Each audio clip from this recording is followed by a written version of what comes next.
Okay, welcome back everybody to Coffee and Art in the Morning. Just chatting a little bit before we get into part two.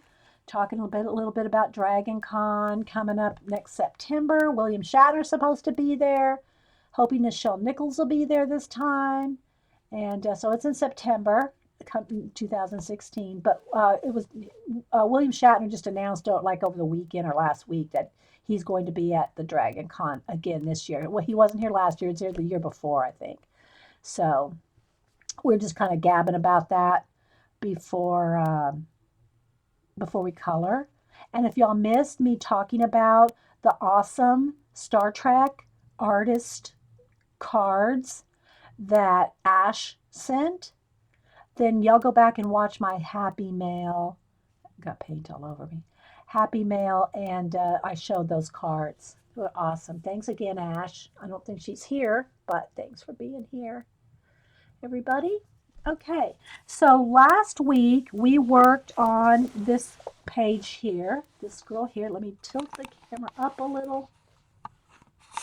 Let me straighten it out. We worked on her last week, and I said I would not work anymore on it until we came back. So I haven't. Okay.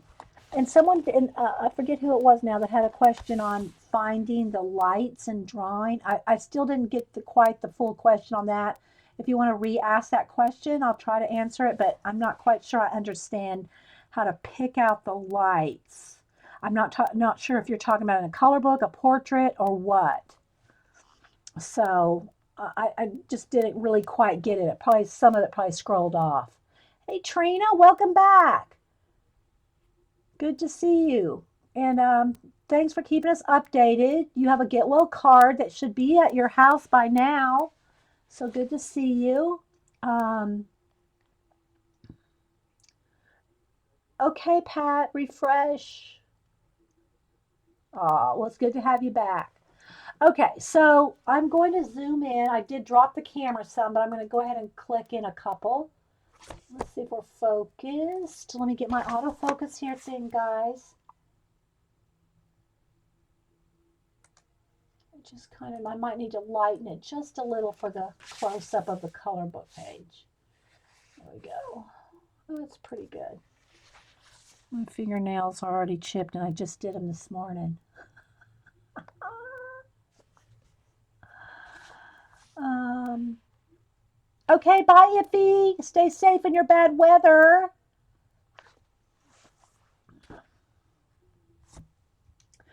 All right, so we left off just starting on her skin with a couple of coats.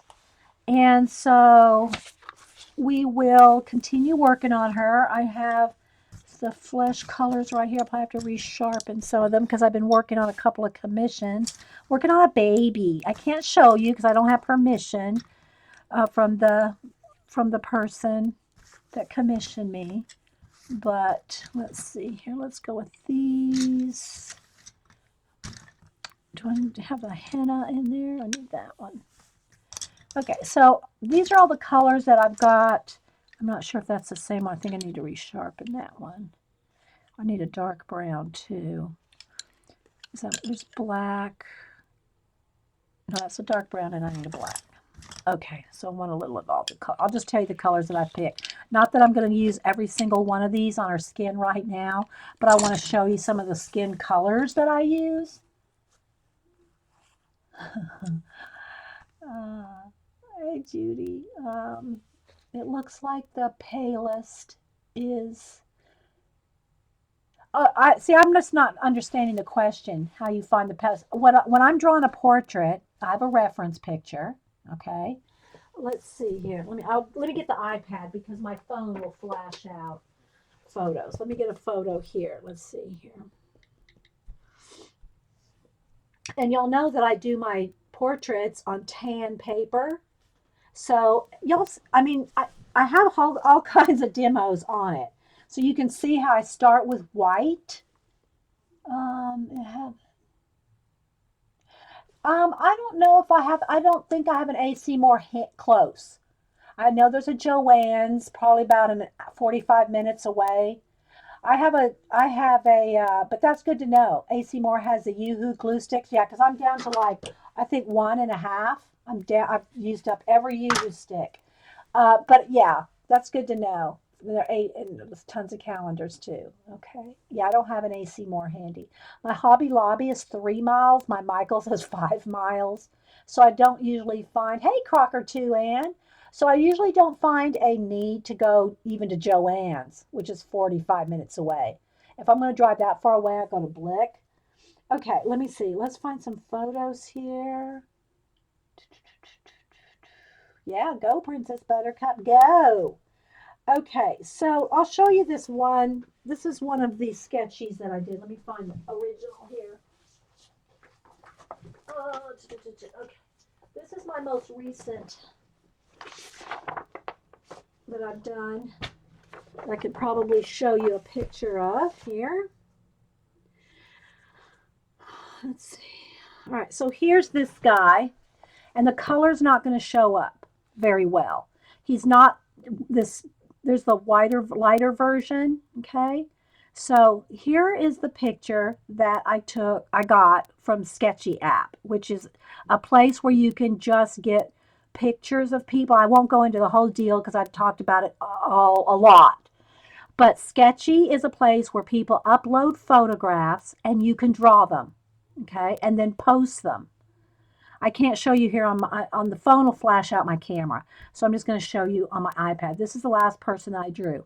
So what I'll do is if it's not very clear, like he's a little bit fuzzy here, you can get a little bit lighter here so I can see the highlights a little better. And I know it's flashing out and it looks like he has no color in his face at all, but he does. Like when I look at the iPad, there's color, but the camera's flashing it out. So what I'll do is when I go to draw, here's the drawing I did. When I go to draw him, I start with the white. I pick out, the white is like my map, okay? So when I go to, hang on guys, I lost my picture here. I touched my iPad and I scrolled it all the way to the top. All right, so what I'll do,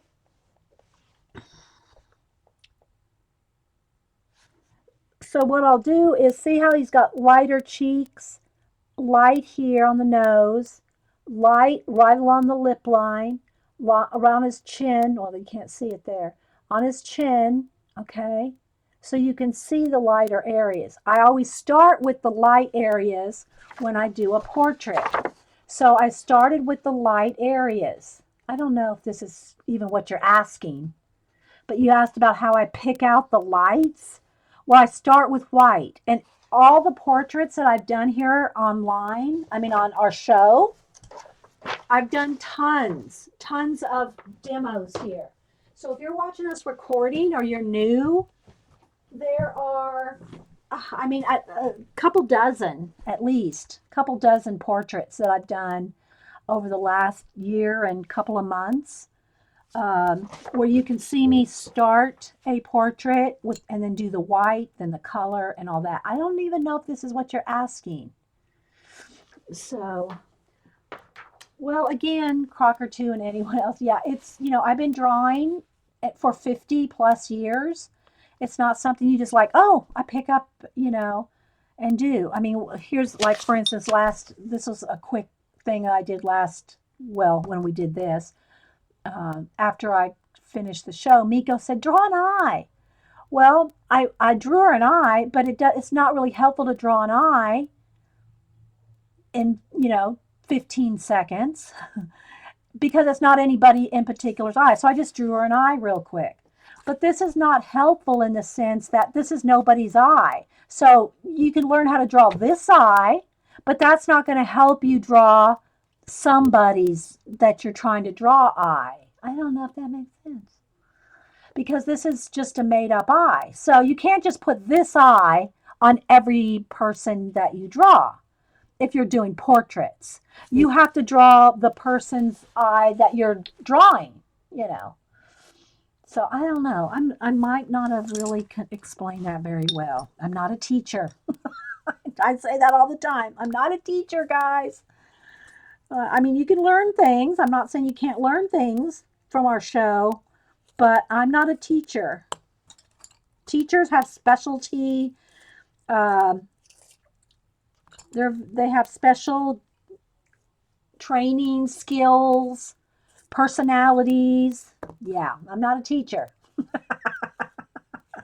Okay, so I'm sharpening these up real quick and then just so that they're ready. And I'll tell you the colors that I have here that are my, I'll say, basic skin colors. Not that you can't, like we started with a yellow undertone on her skin. On him, on this guy that I just did here, there's a blue undertone. I don't know if you can see it on camera, but there's a blue undertone to his skin. I don't know if it's showing up. So you have to just practice looking at colors. The more you look at the colors, the more you will, um, well, thanks, Cockatoo. The more you will practice, the more you will see it. See it. All right. So again, I can't promise you that I can read every color number, but I got white and black. Okay, white and black, dark brown. That's 946. These are all Prismacolor, by the way. I have cream, 914. This one is light peach, and it's looks like 927. This one is henna, 1031.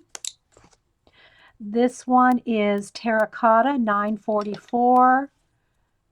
Um, burnt ochre, 943. Some of them are hard to read because they're gold on, gold, printed gold, and I can't see them. This one is, I think, ginger root, 1084. This one still has the Hobby Lobby 5 layers of Scotch tape on it. So I think this is just, I think this is just peach. And this one is blue slate 1024. So that's just some of the, I guess, the main colors, but that's not like the only colors. So I don't know if, people ask me what colors I'm using. All right. Again, this skin probably took us about an hour. All right. That probably took us about an hour last show. I probably can zoom in a little bit more because I try to get as close as I can. And can zoom in a couple, but let me refocus.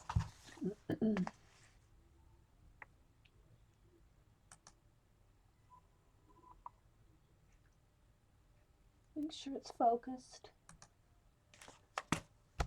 Okay. Now I'm a little I look a little red, but I think the colors on the color book page will be more true to color.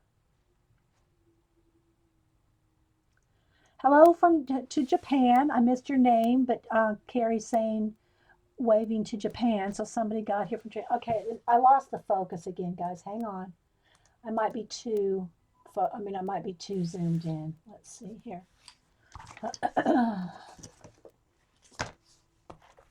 Let me work it a minute. Let me work in a minute.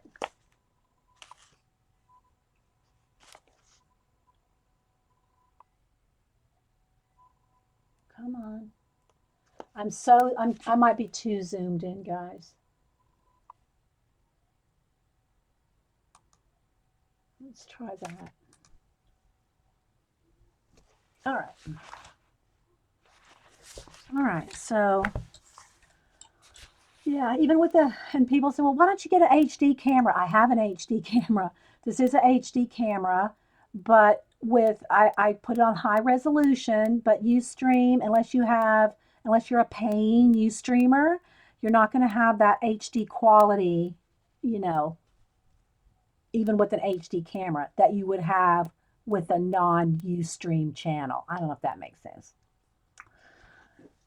All right, so let's go ahead and work on her a little. I'm going to go ahead and do another layer on her skin, and I think I'm going to use the henna, which is kind of like a terracotta with a little bit of a red to it, more red.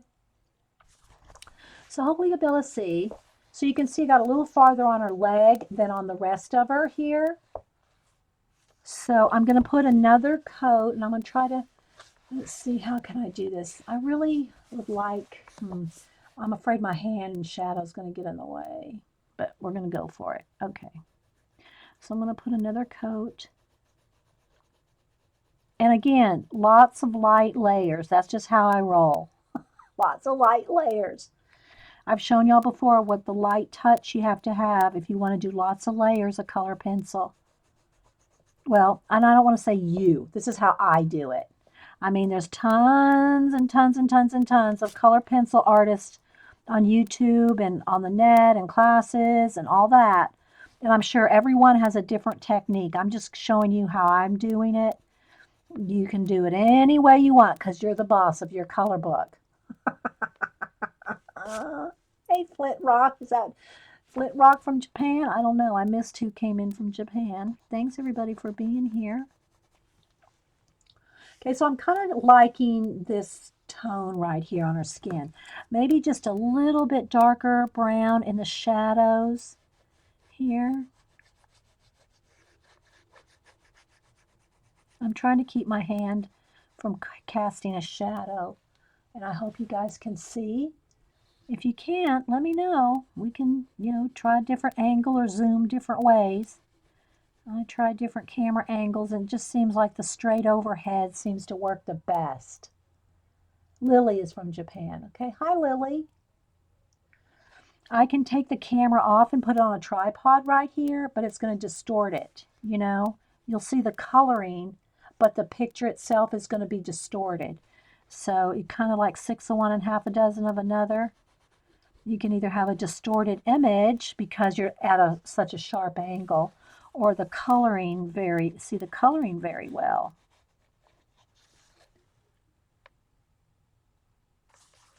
Okay, so again, I'm going to, let me go back to my henna and put another layer.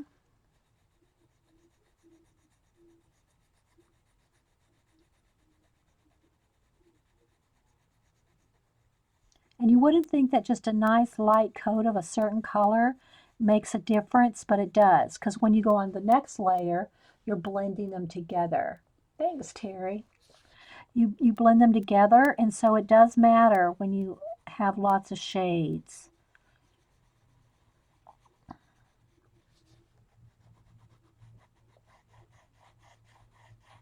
I don't like to rush doing the skin. That's why usually when I'm doing a portrait here, like let's say when we did Miss Vicky B, I've tried to work as much as I could on all the features and everything, and then maybe about an hour on the skin. But then, I usually don't spend another 2 hours doing like this kind of detail on the skin on a stream because it's very tedious. I mean, it's going to get very boring just to watch me do this skin, layers and layers of skin on a full face. But that's what it takes. Lots of layers and lots of time. So, and all my streams are just, they're not edited. They're not speeded up or anything like that. They're just all like what you see right here live. I just upload it directly to YouTube from Ustream. So what you see is what you get. Bye, Blondie. Thanks again. Blondie's the one that gave me this book, by the way. We're working in the Look book, Fashion, Around the World Fashion Coloring Book by Sue Wah.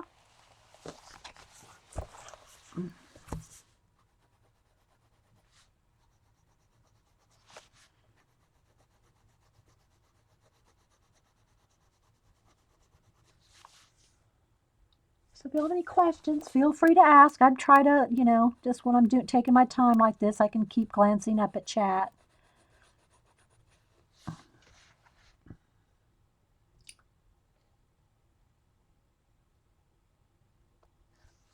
Golden. Oh, you want me to do him as a? Yeah, I thought about doing him as a golden retriever. Yeah.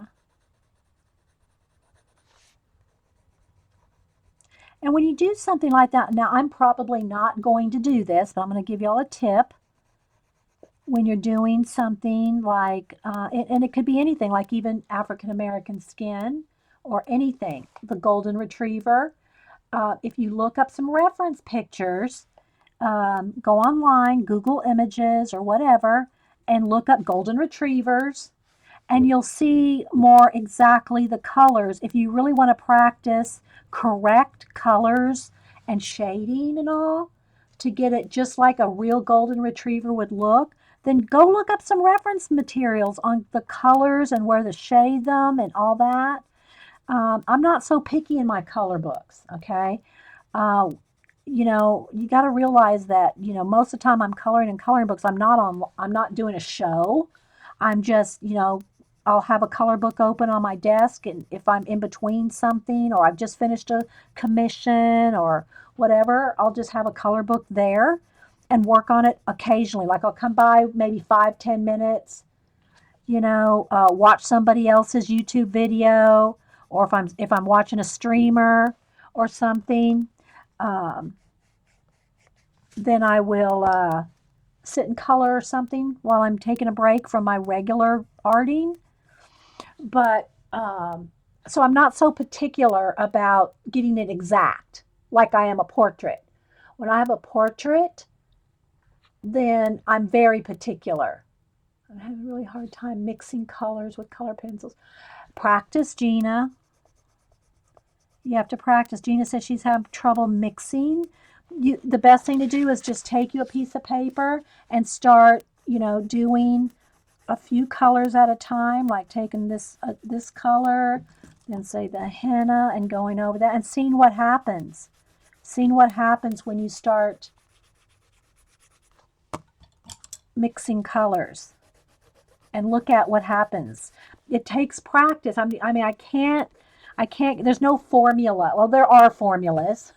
I guess you could go online and find a chart showing, okay, if you take this color and put just so much, and then this color and so much. But for me, that doesn't really help me with doing portraits, because I look at like my reference, their skin color, not a chart, not a chart's color. And I'm saying it takes practice, guys. It just takes practice. I mean, it's like anything else. I know I hear people, and I know I don't want to sound like I'm fussing. Don't want to get the teacher voice. Where's Jean? And I've had this discussion before with y'all and everybody, that watches the show. People will say, "Oh, I wish I had your talent." Well, I most of the time just say thank you, because I know what they mean. They're meaning it as a compliment. They're meaning they like my work. They're not meaning it, they don't understand. Talent, you can be born with a love of something, but add that with 50 years of hard work and practice. You're just not born like coming out of the womb coloring or shading or drawing or whatever, or playing a musical instrument. I mean, sure, there are prodigies that are 3 years old and can play Bach on the piano with just one hearing of it. There's there's some of that. But for the rest of us, we work real hard at studying, learning, reading, practicing, watching, and all that. Yeah, and I think that's what they mean, Carrie. They wish they had my experience. But again, you have to sit your butt in the chair with a pencil, or, out in the world drawing or whatever. It depends on what you want to learn. Music. You have to put in the hours. And I know they don't mean anything by it, Carrie. I know. Yeah. Um, but I'm just saying, it leaves the impression sometimes, especially with young people, that it's just, oh, you're just born with it. You didn't have to practice. You didn't have to do anything. You're just born with it. And I think one of the most I love this comment, because I had not really thought about it before. I got a YouTuber, and I can't remember who it was that said it, but they said they liked my real time long videos because it shows how long it really does take. When you watch a speeded up video, nothing wrong with the speeded up videos. Don't email me. But when you watch the speeded up arch videos showing a technique in 5 minutes that's been speeded up, or even 15 minutes, um, you know, Oh yeah, I'm way past 50. I'm way past 50, Deb. Um, when you watch the speeded up videos, you think that they've colored or drawn something in a few minutes. And when you see somebody sit here and color and shade for 2 hours, it may get repetitive and it may get a little boring, but it does also show how long it takes, especially skin. Now, it's not going to take me this much blending and time to do her clothes. I could spend that much time. I don't, though, in a color book. Okay. In a color book, I'm just trying to show y'all some tips and techniques and things like that that might help you, not just in your color book, but in any of your art projects. But it takes longer than you might think if you're watching a speeded up video. Yeah. Yeah, and so anyway, it was a nice. I liked hearing that. I liked hearing that from a YouTube subscriber saying that they like the long videos and the slow process because it shows how long it does take, right?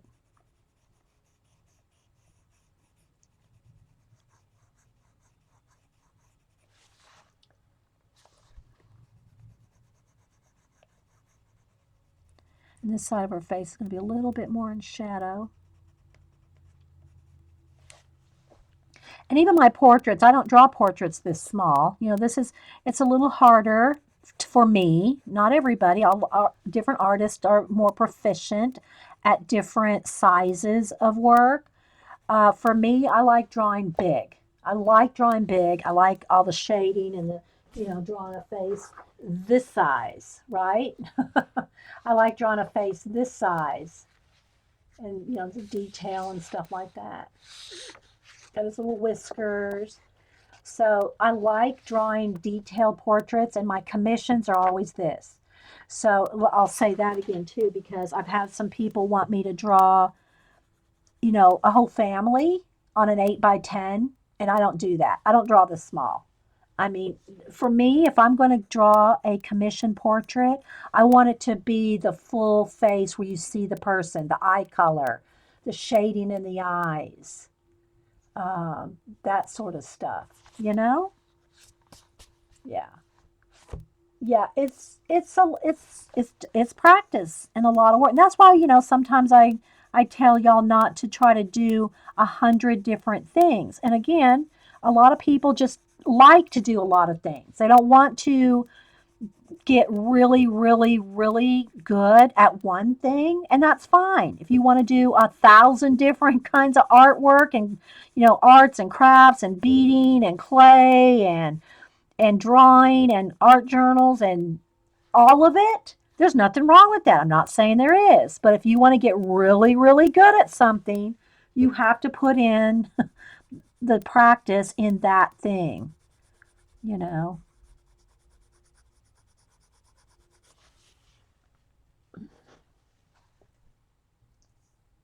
Hey, Jess, anybody else popping in? Well, and it all depends on what you're doing too, Jess. I mean, like, Jess is like she can whip out a Copic coloring in a heartbeat, but she's proficient at it, right? And I'm not saying there's anything wrong with speed videos, guys. Please don't think that I'm not throwing shade. Where's Paula? I'm not throwing shade on speed videos. I'm just saying, it's nice to have some of us that do longer ones so you can see that it's not all fast.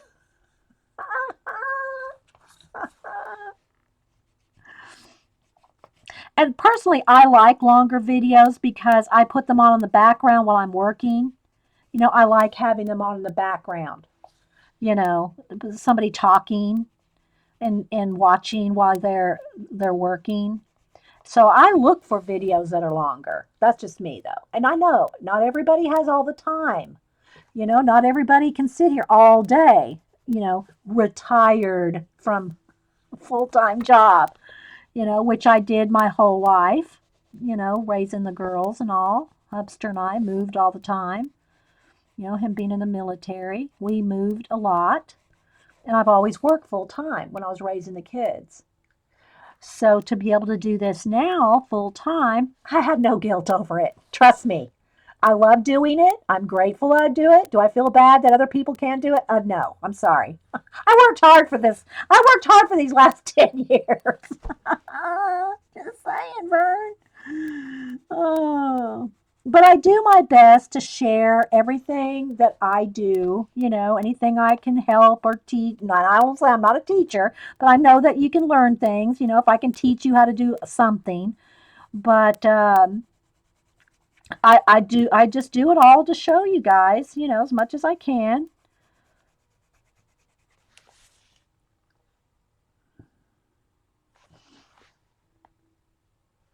And the other thing about doing a longer video, now if you're not trying to learn a technique or something, or, you know, part of why I like long videos because I like listening to the person talking, right? I'm listening to that person talking. But if you're just watching something to see how it turns out, you can just fast forward it, right? Click, click, click, click, and you're at the end. I do that when Paula and Blade are heat gunning. Past the heat gunning. That's one of the nice things about watching the uh, the longer streams, that when they're doing something, waiting for paint to dry, blow to hitting it with the heat gun. Yeah, you can just fast forward it, through that part, because you know how a heat gun works. But if you don't, there you go. All right, back to the henna color again. I'm going to kind of blend some of that dark. And then I'm just kind of going all over the page wherever it just looks like it needs some.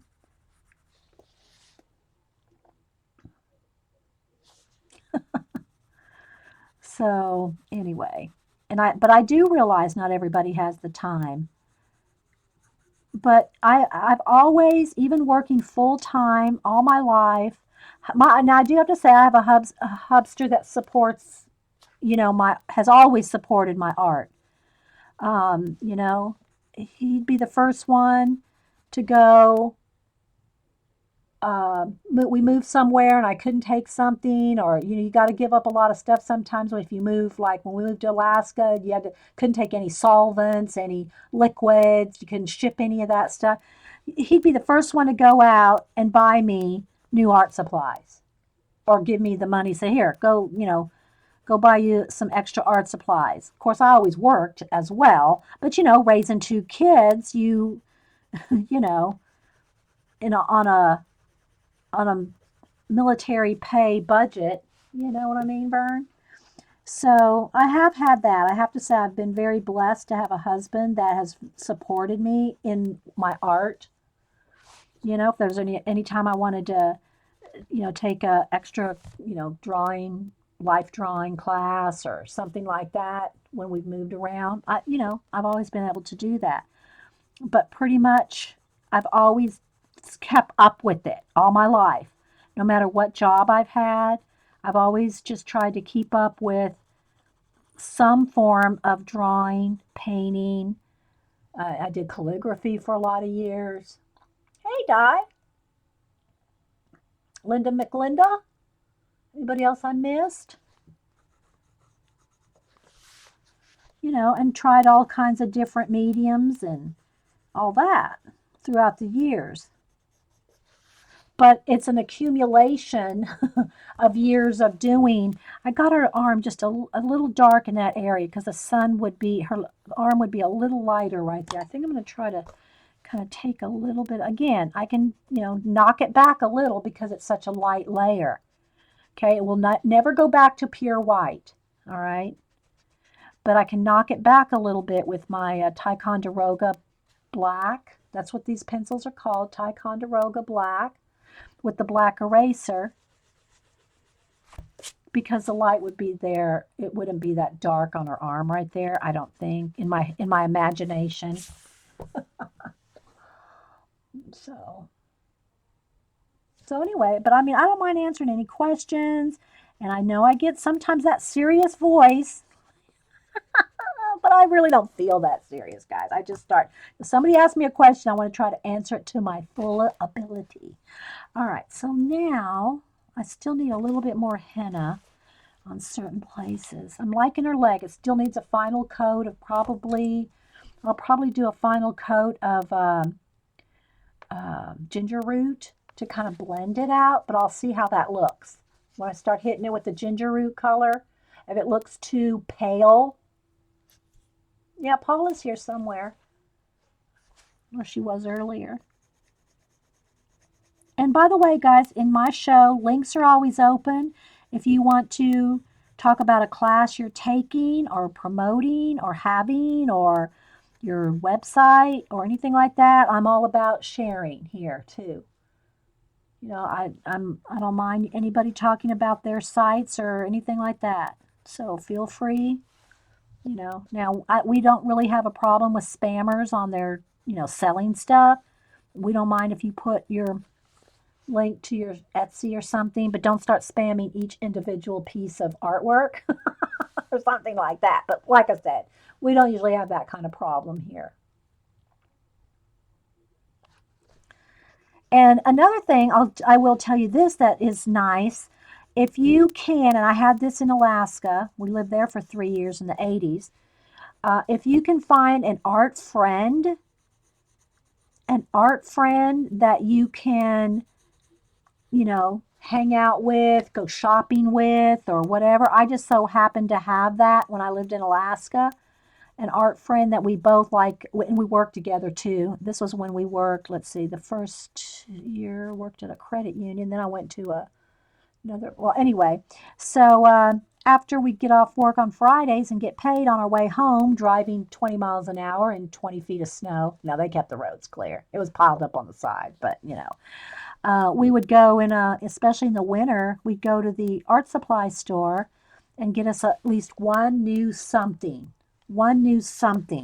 even if it was just, a couple of new pencils or something. And we'd encourage each other all the time with our art, show each other what we're working on, and we trusted each other. And it wasn't like we weren't dissing on well, that's just not, that's not, we were encouraging to each other, right? Uh, and now with being online and having so many online opportunities to meet people, you know, again, it's not just like you just pick the first person that comes along and you just start talking. It is you want to pick some, the kind of people you hang out with that are going to be encouraging and, help you get better at what you want to do and not drag you down. So if you're with people in an art group that are very, uh, as Paula says, throwing shade, you, you probably just don't want that kind of, you know, friend, right? Okay, so now that I don't want to get that, this side's okay to put a little bit more of the henna color, but I don't want to lose the highlight of her arm there like that. I think that's pretty good.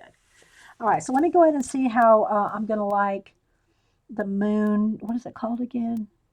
Ginger root as a kind of a final blending layer. Yes, you want art cheerleaders. That's right, Terry Trouble. I tease Terry. She's not really trouble. I just tease her. So anyway, I just want now what I'm trying to do is just kind of blend those final colors together without it changing the color so much. So you got to kind of be careful, but when you do this step, if it's a pale person like him, I could do a little bit of this kind of final blending with white or light cream, okay? The final blending. And again, he looks very flashed out here. Let's see if I can, there, well, there. The colors flash out under my camera, especially this close up. When I back the camera up at the end of the show, I'll show that again because it'll show the true color. It's, this has got my camera focused on the white. Um,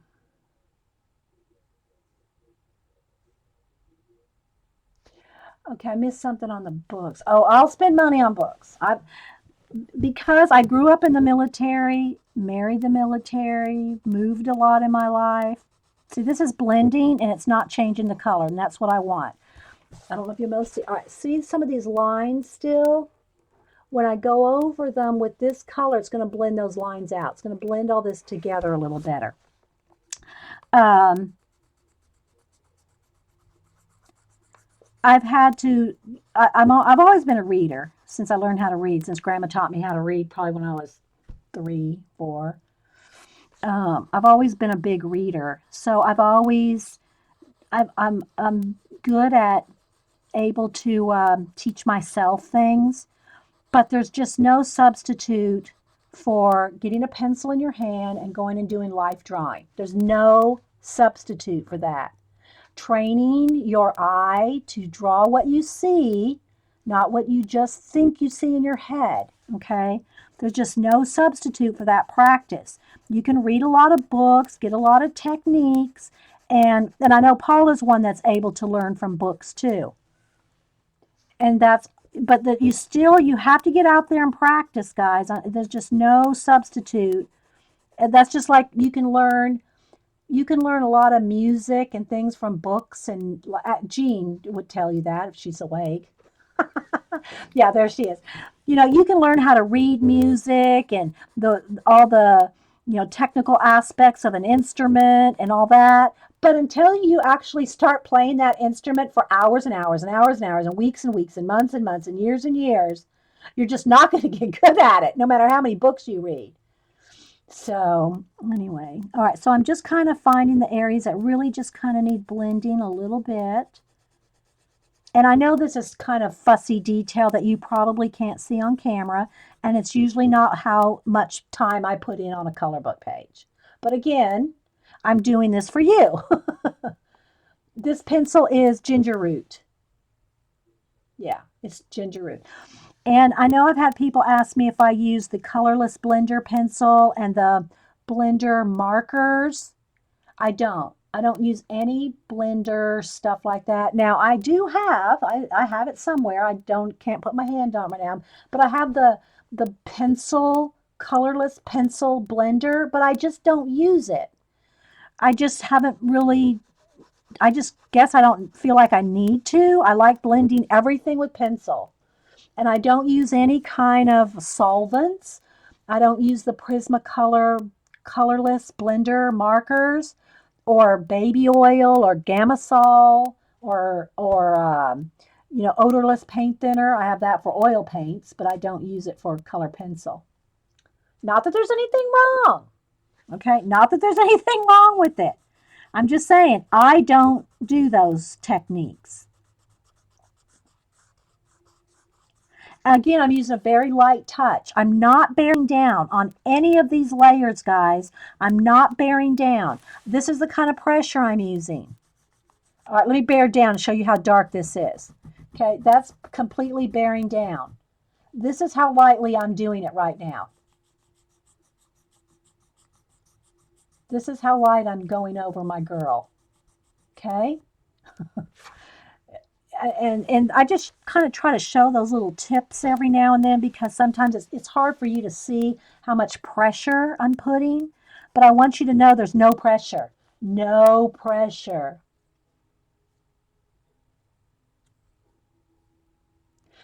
Yeah. Yeah. Yeah, and I mean, and you can become competent at different techniques and things without 50 years of practice. Yeah.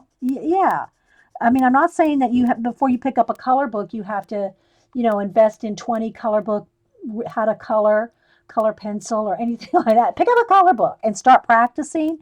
That's going to be your number one um, thing for practicing. And that's why I love the idea of color books, adult color books as they're called, is because of all the different techniques you can practice, whether you're a marker lover, a pencil lover, whatever kind of paint, watercolor. Steve, what's his last name? Somebody will remind me. He just did a YouTube here. Is it Mitchell? Mitchell? It's his last name's escaping me. But he's a watercolor artist, and he did a color book page showing you how to use watercolor. So what I'm saying is, it's a great tool. It's a great practice tool for whatever you're liking to do. Hey, Shabs, anybody else popping in? All right, I'm going to hold this up. I can't really zoom the camera in anymore without losing focus, but I want to kind of just so you can kind of maybe see a little bit. See the little marks in her arm from all the other colors I've done. Now I'm going to try to, it'll probably fuzz up a little, but hopefully you can see that it starts to blend out. And again, the color that you're going to use to do this final blending will depend on the skin. Like the guy I just showed you, it was light whitey cream. I think it was just called cream with some white. But I don't want to put white highlight on her um, because she's kind of like far away and you wouldn't see like a bright white highlight. You might on a face, a close-up, but you can see how that blends that together. I hope you're able to see that. Yeah, the colorless blender. Now, if you're talking about the pencil Princess Buttercup, it picks up the yeah, it does. It picks it up and moves it around. All right, so I'm just very gently blending her skin. No pressure. And her arm goes this way, kind of try to keep the contour of her. But I take my time on the skin. Again, let me say this again. I'm taking more time on this color book skin than I would normally. Okay, I don't normally do this much time and detail on a color book page, but I'm doing that so y'all can see. It's showing up. Okay, thanks, Jean.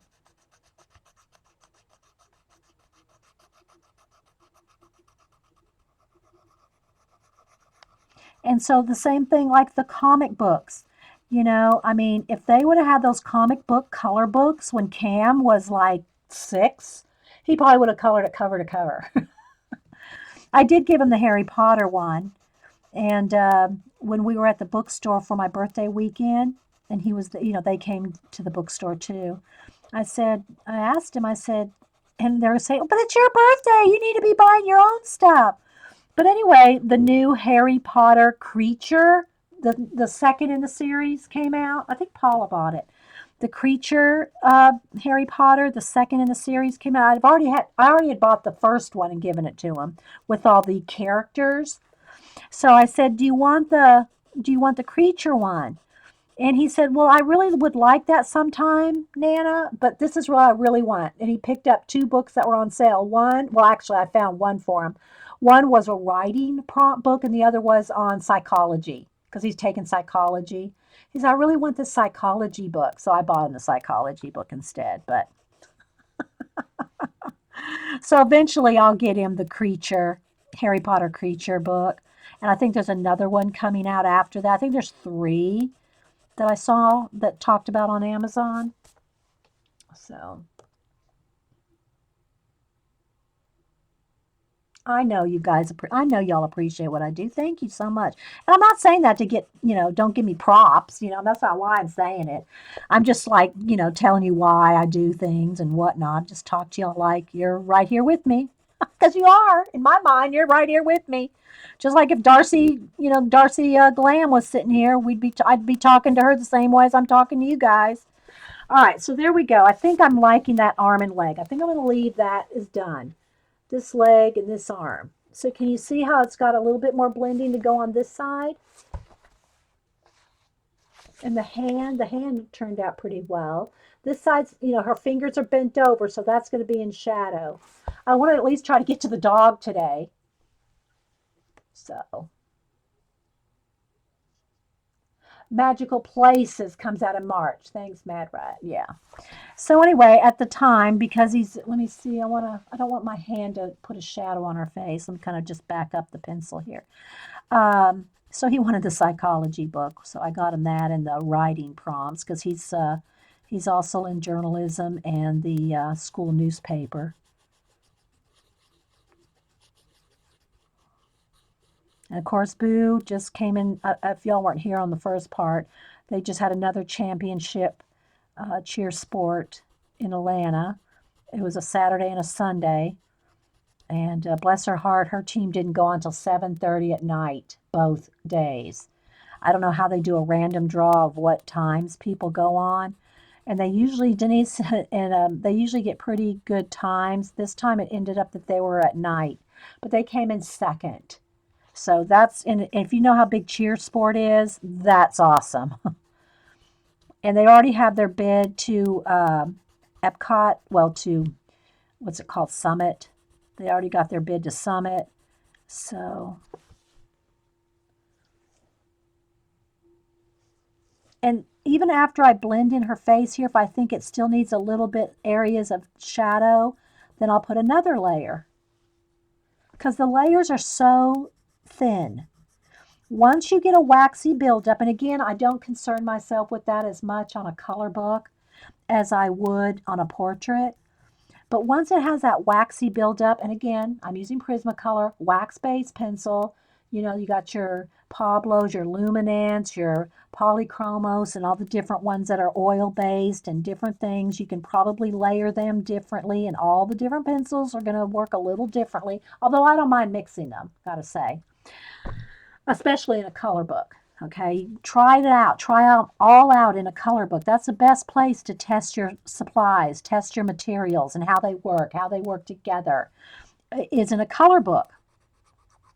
So anyway, forgot what I was going to say. Oh, when you get a wax buildup, you're no longer blending, you're piling. Okay, once the wax buildup gets really, really waxy, you can't get the blendability any longer. You can cover that up. You know, if this was real waxy, I could take a black and completely cover that up by hard pressure, but I can't blend. It won't blend after it gets waxy. I just got my look. It's going to be a great practice on skin. Yeah, it is. It's great. And for those of y'all that I've done a flip through this book before, but you can do, like, some of the faces are quite big. Some are even bigger than that, like here. See? So you can really practice your shading and blending in this book. I recommend this book for faces and skin because it's all people, it's all fashion, right? So you're gonna have a lot of, let me sharpen my pencil. You're gonna have a lot of skin to practice on in this book. All right, so I'm just gonna keep blending out, and every paper is different. Every color book paper is going to be a little bit different. So whether you want to test your markers or whatever, you want to make sure to do a test in the back page to see if it's going to go through, if it's going, what it's going to do.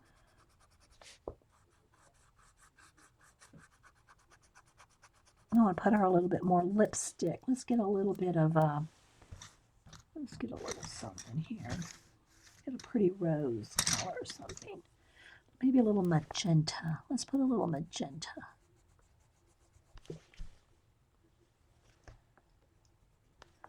And then just a tiny bit of a little white highlight there. Just a little gleam, like she's got some glossy lipstick on there. Okay. I haven't put any color in her eyes either. I just think I have picture her having green eyes. I'm sure you want to talk and you have questions. Do you have a question, Wee Hootie? And hi, by the way.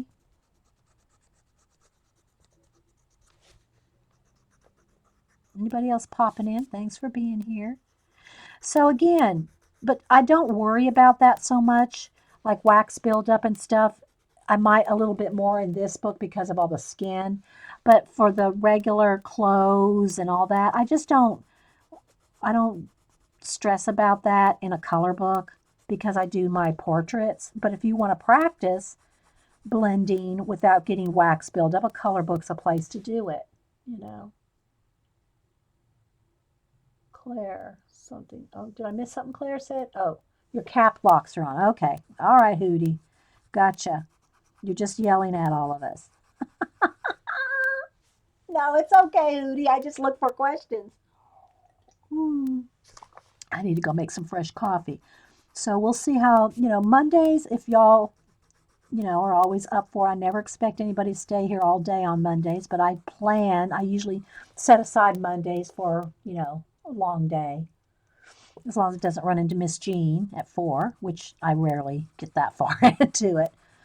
Okay, so there we go. Kind of getting there.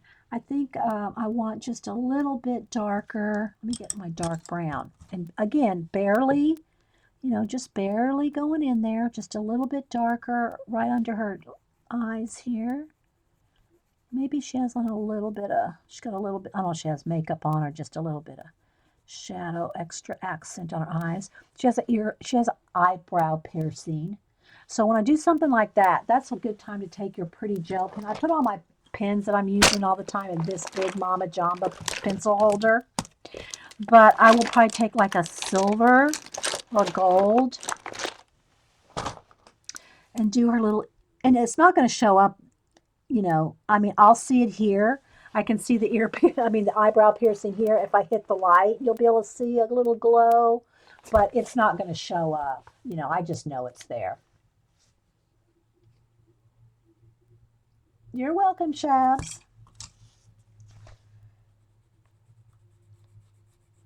All right, it's just a little bit more shadow under her chin. Right along her braids, there's probably going to be a little bit of shadow where her hair is making a shadow there. And I think it's a clavicle. And another nice thing about color books is a lot of times, depending on, again, the color book, you're going to have a lot of little areas where you can see where the shadows should be.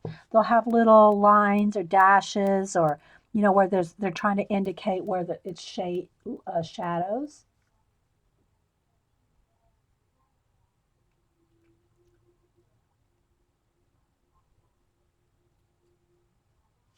Okay.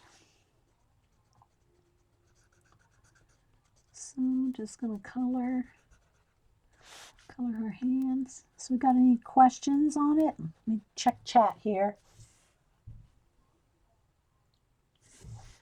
Jean could probably teach anybody how to knit anything. I'm just saying. I've seen Jean can knit a mean everything. Yeah. All right. So again, I'm going to go back in here and blend. I'm going to try to get to the little dog here. How much time we got? We're just only at an hour. Yeah, I've crocheted some, but I just chain crochet. I make halacalas.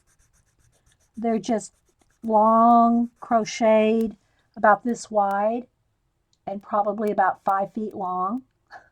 And you wrap them around your neck, a couple of 2, 3 times, and I just call them halacalas because it's just a collar to keep your neck warm. They're not really even a scarf. Because by the time I get this wide and 5 feet long, I'm over it, and it's just chains.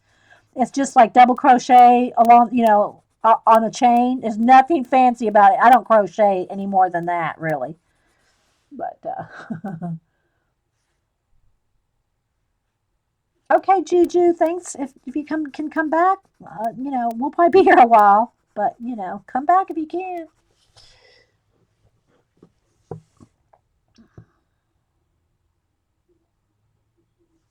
I've been so enjoying your journal pages, Jean. To me, Jean, and this is just me, I think you put like a lot of heart into your journal pages. It's not just like making pretty pages, but you put like a story that's in your lot going on in your life or your family's life, or if someone's passed, like the one you did of uh, who was it that you just uh, that you did? Oh, look, so you can see the real difference right there, where it's blended and not blended. You put a lot of heart into your journal pages, Jean, a lot of thoughtfulness. And I really enjoy that. I enjoy listening to you while I'm working. Because I know I can't ever watch the full show because I have to go cook by the 5:15. But I do enjoy going back and listening to your shows. Welcome back, Eileen. Comcast and Xfinity are down all over the United States. Well, I have Charter, so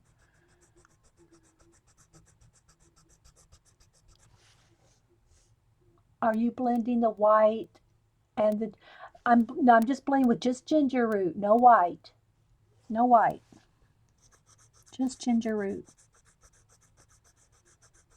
So you can kind of see where I'm creeping up to this area. See, this is blended. This is not.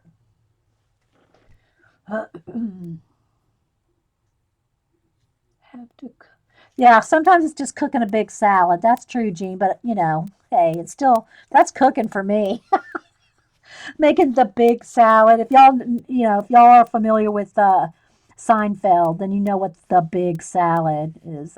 I make a big salad every Monday, usually every Monday, and that, as a matter of fact, Jean, that is what I make. We're gonna have leftover. Hubster put a roast in the crock pot yesterday, so we had roast yesterday, and tonight he'll have leftover roast. I probably won't have any. I'll just have the big salad. So we'll have leftover roast from the crock pot yesterday and the big salad. So yeah, Jean. The internet and phones are fine, they say, Eileen. So it's just that, like, what, the TV is out? Okay. Thank you, ginger root. Yeah, ginger root. It doesn't, there's beiges. Yeah, it just depends on the skin. Now, like I said, on the guy that I showed earlier, who was very pale skin, then I used a cream like this, to blend. Maybe not this exact one, but it was a light creamy beige or something. Uh,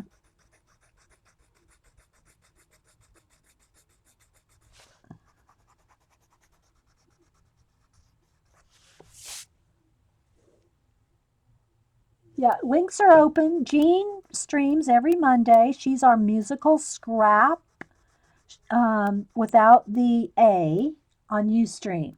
And she has done some scrapbooking too, but she does a lot of her journal pages. Um, she'll do jelly plating and marker. She does a little everything. Now you got to remember, our Miss Jean. I don't know. I don't want to be like talking about her health or anything, but our Miss Jean is amazing for what she can do for her limited sight and her health issues. She For years she wouldn't even get paint on her hands. Now she does not mind touching paint.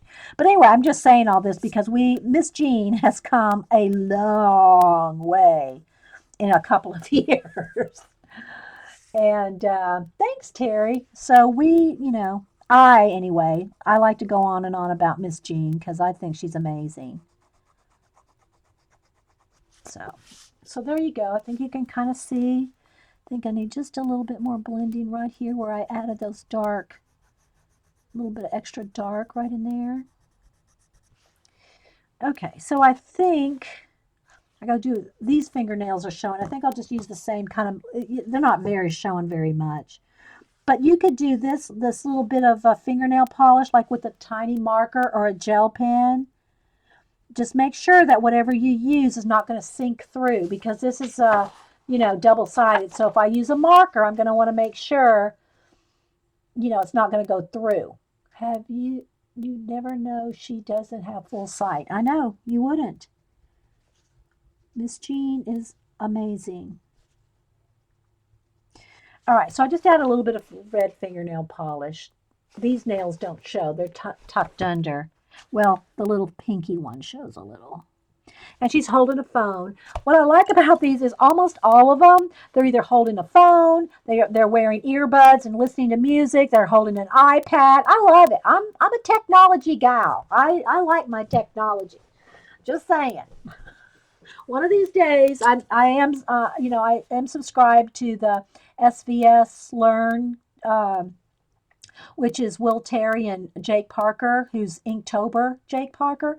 I'm in their subscription. I'm not like officially, I mean, you have access to all kinds of things, but I don't really go into like the school. I'm just like subscribed to all their classes so I can just go and, learn a little here and there. I got all Jake Parker's ink class notes and all that I have to work through. But what I really want to learn eventually is, the DigiArt. I'd love to be able to learn more about that. Eileen, I'll be picking her brain when I start doing that. But, so I at least go to the classes and kind of review them, and I eventually want to get more and more into them because I'd love to learn all of it. I love it. I love all of it. But, there's only so much time. Again, you have to kind of pick and choose what you're going to do. And right now, I'm picking and choosing to do everything you see me do all the time. Aw, Jean, group hug. So, okay, so I think I'm pretty much done with the skin. You can see her hands there, her arms. So, let me see. I think I'm going to do green eyes. So, I think I'm just going to get a nice olive. Let me see. Let me go with a Verithin or a marker. Probably just a marker would be quicker. And I just use the cheap kids Crayola markers here because I'm not blending. These markers, just saying, these markers are not going to blend. These are not like Copics or any kind of alcohol-based markers. They're just water-based kids markers, okay? But they're good for underpainting something. Like let's just say I wanted to do her shirt. Now I've got to figure out, someone here maybe from New York can tell me the colors of the New York teams because I have no clue. Not that it matters to me to color it the wrong color, but I know someone go, those aren't the colors of the New York teams. Anyway, but they're good to do a base coat, and I've shown you these many times. They're good to just do a base coat under something. They're a little streaky, but you can take a little more time and make it not as streaky if you take your time a little bit more. But I like them for just like paint, a base. And then when that's 100% dry, again, you have to make sure any wet media, whether it's a watercolor or acrylic wash or a marker, whatever, make sure it's 100% dry before you go on top of it with your pencils to start blending on top. But for me, these serve the purpose of what I call in my color book. I don't use markers on my portraits, in my, commission portraits. They're just for my color books. It just makes things a little quicker. And but it's also fun to play with. Okay, so I think I'm going to go ahead. I want our eyes to show up green. If I do them too dark of a green, like they would probably be a darker green than this in real life. But because it's just one little dot, you can't even really see, I just want them, that's all I'm going to do with the eyes right there. So the Red Sox, but I'm thinking this is basketball. And I don't know who number 8 is. I don't keep up with basketball. I know there's somebody out there screaming the names and all that. Well, that's so-and-so's jersey. The Knicks are orange and blue. Okay. The Knicks are orange and blue. I don't, I'm guessing. So I don't know if it's orange on blue or blue on orange. Or do they mix it up kind of like football does, where they have interchangeable. One day it's white on red and another it's red on white, but orange and blue. Okay, we're going to go with orange and blue. Again, I'm probably going to do it backwards. I'll probably do this orange or blue and have it the wrong way, but hey, it's a color book page, people. All right, so let's see. That's too purple, that blue is. I want like a true blue. That's the same purple one, I think. Let's see, I need a true blue. Sometimes it's kind of hard to tell until you color them out. And this one's almost out. That's why I got a couple different sets in here. There we go. No, that looks that purpley blue. I don't know. I guess I could do it and then put a coat of pencil over it. Let's test this one. That's too turquoise. I know it's probably going to be a true blue, not a turquoisey blue. Let's test this one out. I got these two as well. That's a little, I guess this would probably be a good blue because I can shade it darker. So let's go with that. Okay, so, and the nets are red and white. All right, I don't know. So I'm probably doing this wrong. As far as the team colors go, oh my gosh, I'm going to hear it. I'm going to hear it, right? Okay, I'm still recording. Looks like I'm still here.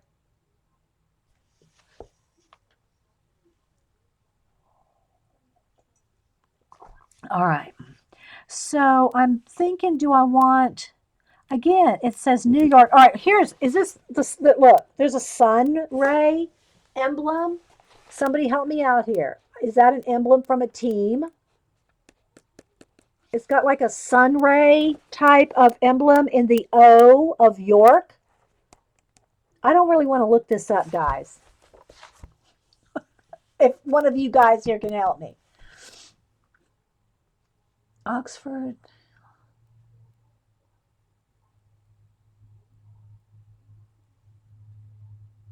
I'm just watching chat because I know there's a delay. Hey, Claire. Hey, Lily. Hey, Lily. Lily.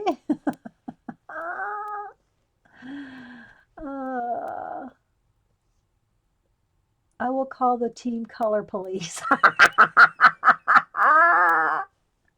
I don't know, but I mean, I wouldn't care if it didn't have New York on it. Like, I know it's a specific team with specific colors. I wouldn't care if it was just like a random big 8 there or something. Then I wouldn't care. But because it has a name, it's like, all right, let me look. Hang on. I'm going to look it up. I'm going to get Google as my friend. Hang on. You're making me. Google Images.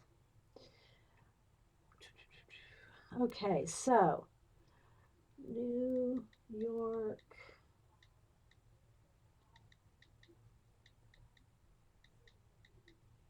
Okay. You can't find any teams with the sun on it? Well, they could have just stylized it too. Okay, so the Knicks are orange and, yeah, orange and blue.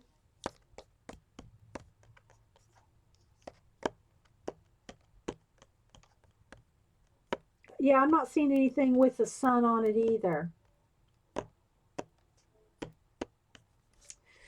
Well,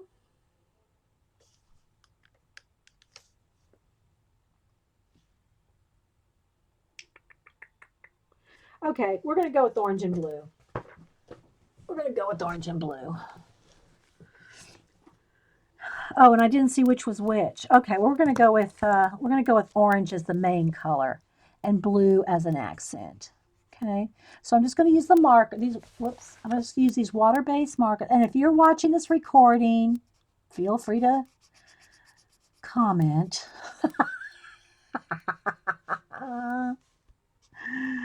Well, what I'm going to do is I'm just going to lay down a base coat of orange, and I'm not scrubbing it in, okay? I don't want to scrub it in for 2 reasons. One, it's going to pill the paper and could go through. I just want a little light coat of orange that I'm going to shade on top of with a little darker orange, okay? So you want to kind of keep moving, though, while it's wet. Keep going with the wet edge so it's less streaky as possible. But it's going to be blended over it's going to be blended over. No, it's not cardstock, but I can see if I go too deep. I mean, I can barely see one little spot there where I did too much. I'm not going over and over it. I'm trying to keep it one layer. See, just like that, like one quick color layer, then it's okay. But this is pretty thin paper. Okay, I don't want to go blendy because you can't blend these that well anyway. But I don't want to soak through. Okay, I'm trying to kind of just have a light touch.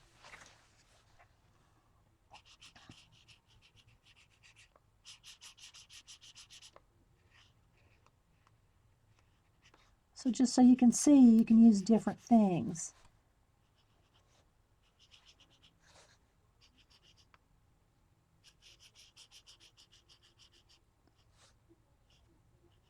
And this is also a scented one.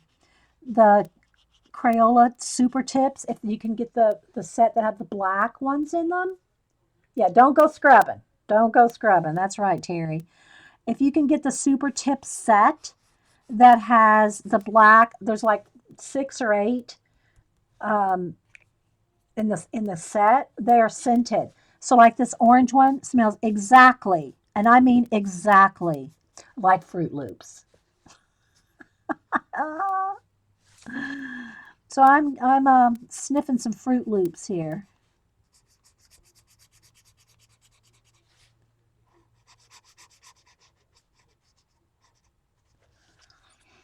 Okay, let's see, a little bit in between the NF, um, the no, it's in New York. I was going to say it's not the NFL. It's the word New York. Okay, I'm just going to kind of get in between the letters there. Okay. All right. Now I'm going to go ahead and do the blue too, and then I'm going to hit it with the heat gun because I want it to dry, 100% dry. Um, the numbers, the number and the letters are outlined, so I'm going to try to leave that little bit of white so that on Converse, put your feet. Oh, I love the way Converse shoes look. You know, when we color that Converse page. The problem is they are not comfortable.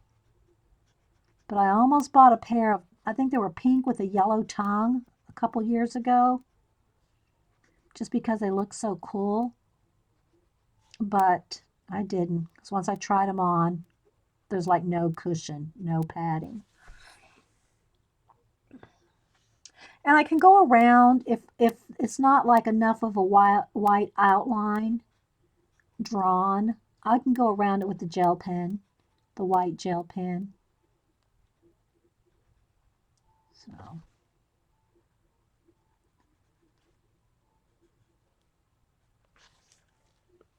essence of team logo.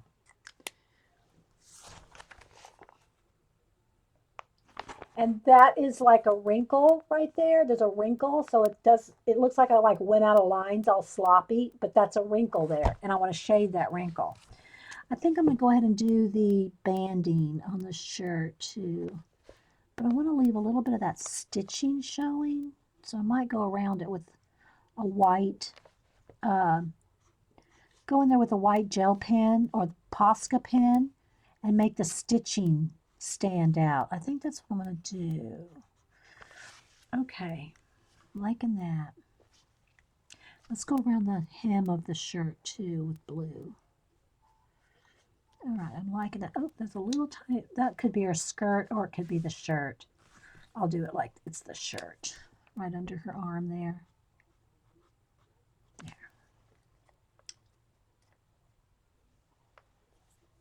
Okay, so now I'm gonna hit it with the heat gun before I go in there with any kind of pencil because it's wet.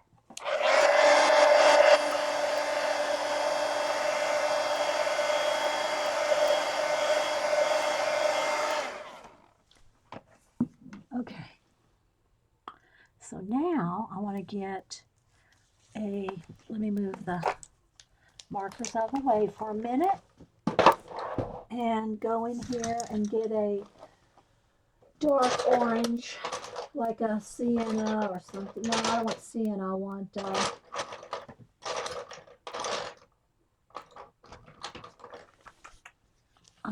what color is this one? Is that henna? This is pumpkin orange. Yeah, just a little bit, darker shade. And then I also want the orange too. How we doing on chat, guys? Deadpool. Oh, did you buy well, you already had the Doctor Who color book, didn't you, Carrie? You bought Deadpool too? Yeah, I got the Deadpool. I just couldn't resist it. So if y'all missed the beginning the first episode, I haven't uploaded it to YouTube yet here, but I did get the Deadpool comic book. I mean, the color book too.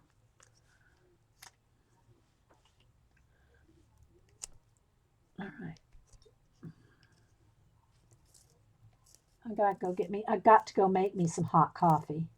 I need to make a pot. So I'll finish this shirt and then I will go make a pot of coffee and then go get some. Okay, so you can see where there's all kinds of wrinkles already. So that gives you an indication of where you can start shading.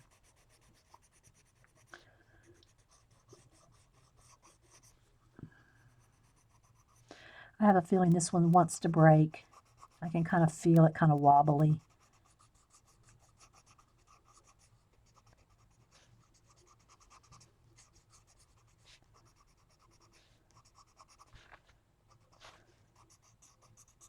I want to get to, after I do the shirt, then we'll start on the dog. Okay. So again, you can see it takes a while if you really want to work at doing the all the shading and blending and all. It takes a while to do this. Again, it's not something I usually spend this much time on in a color book, but I'm doing it for you guys. You showed you the eye candy. Oh, yes, yes, I did. Okay. I thought maybe there it went. There it broke. I thought maybe you bought it, Carrie. You already have the Doctor Who though. Don't you have the Doctor Who color book? You found that at your Canadian bookstore, didn't you? All right, so under the chain of their handbag here.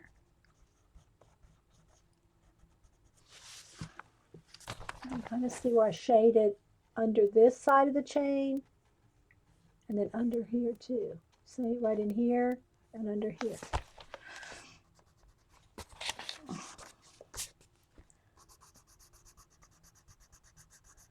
Again, I'm just light pressure going just right over the marker. It's kind of getting a little bit of a shadow here and there. I don't want to overdo. I want to keep that bright orange. I'm just kind of picking out a few areas. Right under her braid there. Something like that. And then I'll just go in with the orange that's pretty close to the color. Did Boo cheer? She cheered this weekend, Poppy, and they came in second. It was a 2-day competition. So I'm just kind of going in the places that I put the darker color and kind of just blending that in just a little to the marker. They came in second, their team did. And they performed at 7:30 both days at night, 7:30 at night, Saturday night and last night. And then they stay for the awards, which the awards are at 9:15. Need you to make a Shatner book.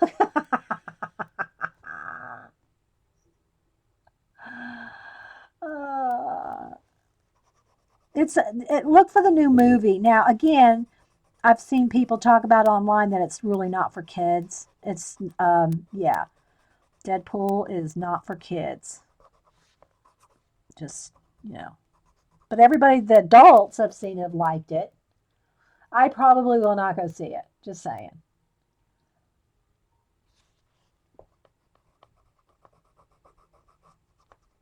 I'm not a movie goer. I don't mind watching movies at home, but I'll tell you what bothers me about movie theaters. Otherwise, Star Trek, Star Wars, I'll go to them. And like all the, when the kids were little or my grandkids were little, we go to like Frozen and, those kind of movies, you know. But I'll tell you what bothers me the most about movie going to the theater. It's the sound. It's almost like I could put on headphones and a hat and a hoodie, and that would probably be just about the right level of volume for me. They're so loud. And the more intense the movies are, the more action packed the movie is, the louder they are. I can't take it. I mean, I leave a theater with a headache. Oh, I'd rather watch it at home when they come out. I'll buy it on DVD and watch it on my big screen TV, you know? Okay, so there, I think I will take just a tiny bit of sienna. I'll either take here's a terracotta and a sienna. They're not, or what is it called? Burnt ochre. Any of these kind of orangey browns. And I'm just going to go a little bit more in a couple of areas just to give it a little bit of oomph. So that's the problem I have. Now again, I'll go to all the Star Treks and the Star Wars, and I'll suck up a headache for it. You know, although Star Wars, the new one, did not. It wasn't as loud as I really anticipated it to be. I mean, there's a couple of really loud times, but it wasn't like, for instance, Star Trek was very loud. The scenes with the, them chasing down the bad guys and all that get really loud. I guess I just think that loudness makes it more intense, and it does. It gives me a more intense headache. I know, Terry. I just don't, but it's not that I don't necessarily like I want to see the movie. It's just I'm not a movie goer, movie theater, you know. I guess I'm just a homebody now. Don't say I'm old, but I think I'm gonna put a little couple of extra places of shadow in her, like you can kind of almost see where, like around her arm there, something like that. Okay, one other thing, I am going to go ahead and take my Posca, and because my Posca is still new enough, let me find it here. It's in my pins. Um, it's still got a good point on it. I haven't like wore down the point on it. So it's still got a good point where I can go in here, and I'm going to have to kind of tilt it a little and do some little stitch lines and maybe kind of put a little bit more border back around. Now the stitch lines are black, okay? They're black, but I'm putting white stitch lines on top. There's a little bit over there. There's a braid right there. I don't want to go over the braid.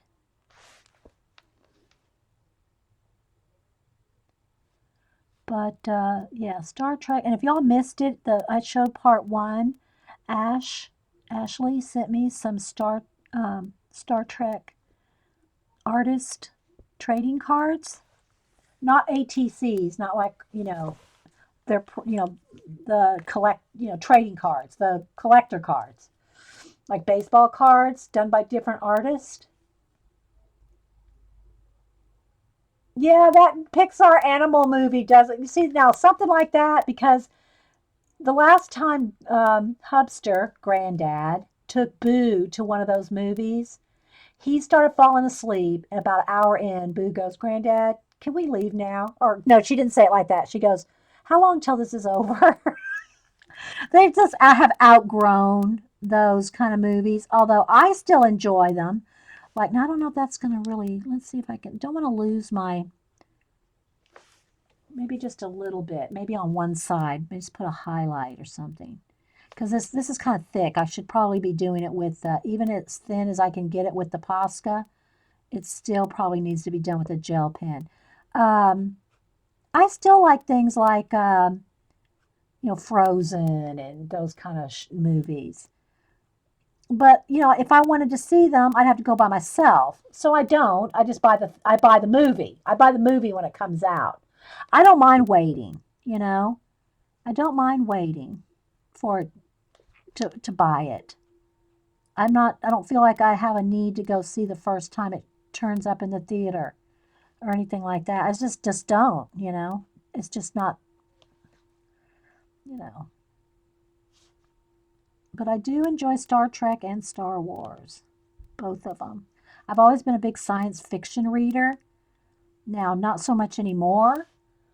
Because to me, science fiction, and again, if any of you that are watching, if you watch the recording or if you know here, of like the good old fashioned science fiction, like I loved Asimov, Heinlein, the old timey science fiction. And sometime, I think maybe it was around in the 80s, maybe, it started going to fantasy. Not that there's anything wrong with it.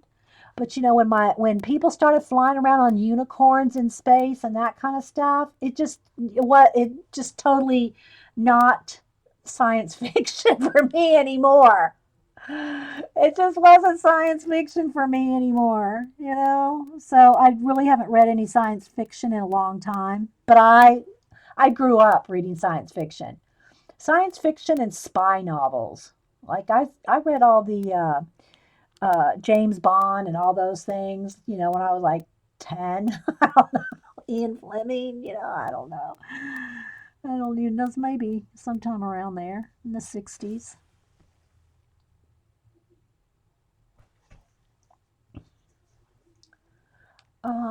Let's see a question. Yeah, Despicable Me. Yeah, that's good.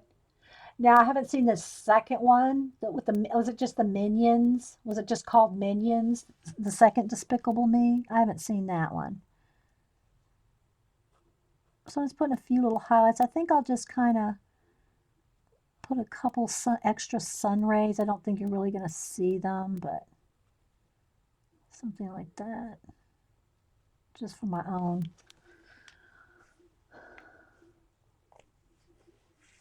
Okay. Oh, let me put a couple of the stitch marks on the hem. And again, I'm putting way lot more time in this just to show you what can be done. Okay. All right. So there we go. See the little stitch marks? And I think what I want to do is the white didn't show up on our lip gloss. I want just a touch of lip gloss. Just a touch of lip gloss. There we go. Okay. All right. So I'm going to stop on her for now. And we're going to at least get a coat of color on the dog. Minions is the prequel to Despicable Me. Okay, Gene, I haven't seen it. They're so cute, though. I love the little minions, but I haven't seen the movie. All right, so let's move over here to the little dog. And again, everybody's wanting, and I did too, a golden retriever. So I think I'm going to get a yellow ochre. And this one's already sharpened. It's the set one that came in the manga set that I bought. And so it's already got a tiny, you know, they sharpen it like this kind of sharpening point. So I'm going to go ahead and just put a full coat of yellow ochre over him. Lightly, lightly. You could do this with a wash too. A wash of yellow ochre, watered down acrylic paint, or Neocolor 2, or the kids' watercolor set. Any of those would work. Um, oh, you like the white around the lettering? Oh, good, thanks. But right now I'm just going to put a nice, just even coat of yellow ochre over the whole dog, because this will be the lightest color that shows. Okay, and then we'll get like the couple of oranges, you know, a couple of other browns and other colors to yellows. But this is going to be the base coat. Very, barely touching, barely. I mean, look, guys, here. Let me show you again. Hard pressure. There's hard pressure. Okay, here's soft. This is what I'm doing right now on the dog. Well, it's not showing up for some reason. Because yellow's translucent. That's why it's not showing up here. Because yellow's so translucent. But my point is I'm barely putting any pressure at all. Just a nice, soft, even coat of yellow ochre. I remember staying camera. We always went to the drive-in. Yeah, we did drive-ins when we were little too. And you know, being on military bases and stuff, we always went to military theaters too. So it just says wolf, wolf on his little tag there. So, okay. So I'm just going to go over the whole dog. Do a brown nose. I don't know. Do they have black noses? Probably. Seems like most dogs have black noses with like a little blue-gray. like I'll show you my Parker. My Parker dog. Let's see.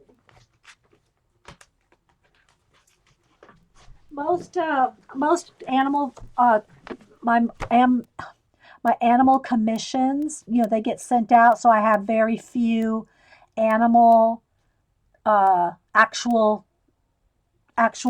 pieces done because they're bought. But I do have Parker's dog. Let me show that. And all the animals that people have allowed me to, they're in my portraits on Facebook, Twitter, Instagram. You can go in any of those. Let's see, where's my Parker dog? There it is. So this is one of my, here's one of the, and again, it's a little flashed out. He's a little darker than you can see right there. But there's, that's Parker from Gold Rush. This is his dog. His name is Dozer.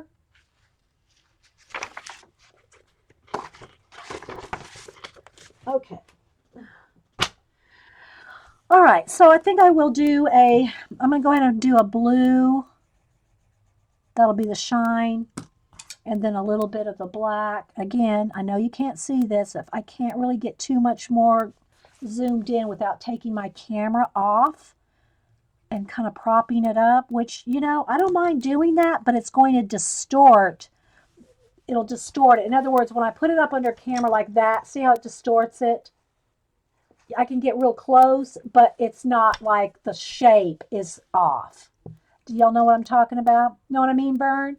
With the overhead like this, you can see the exact shape. But if I have a camera right here, it's going to look like that.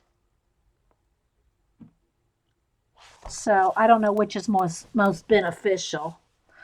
Okay, now I'm going to do his little tongue. Let's do his little tongue.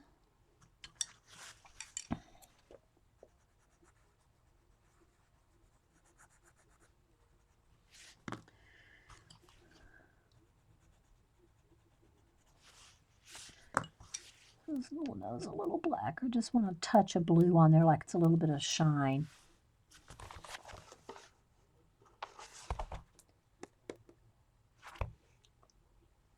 Okay, before I finish the dog now, guys, I don't have any coffee made. Let me run downstairs and make a pot of coffee and just run right back.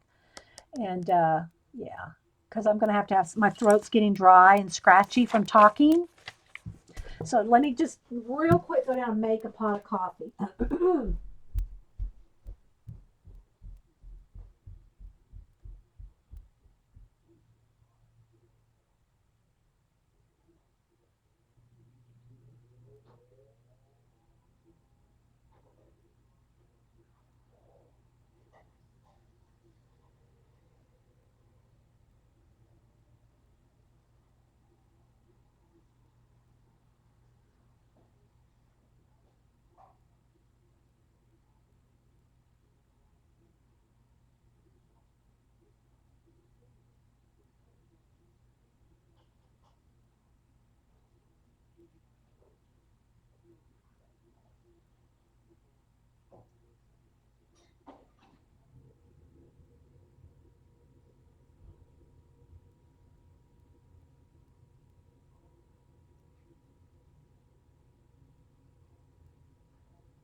Okay, who's messaging me? Denise.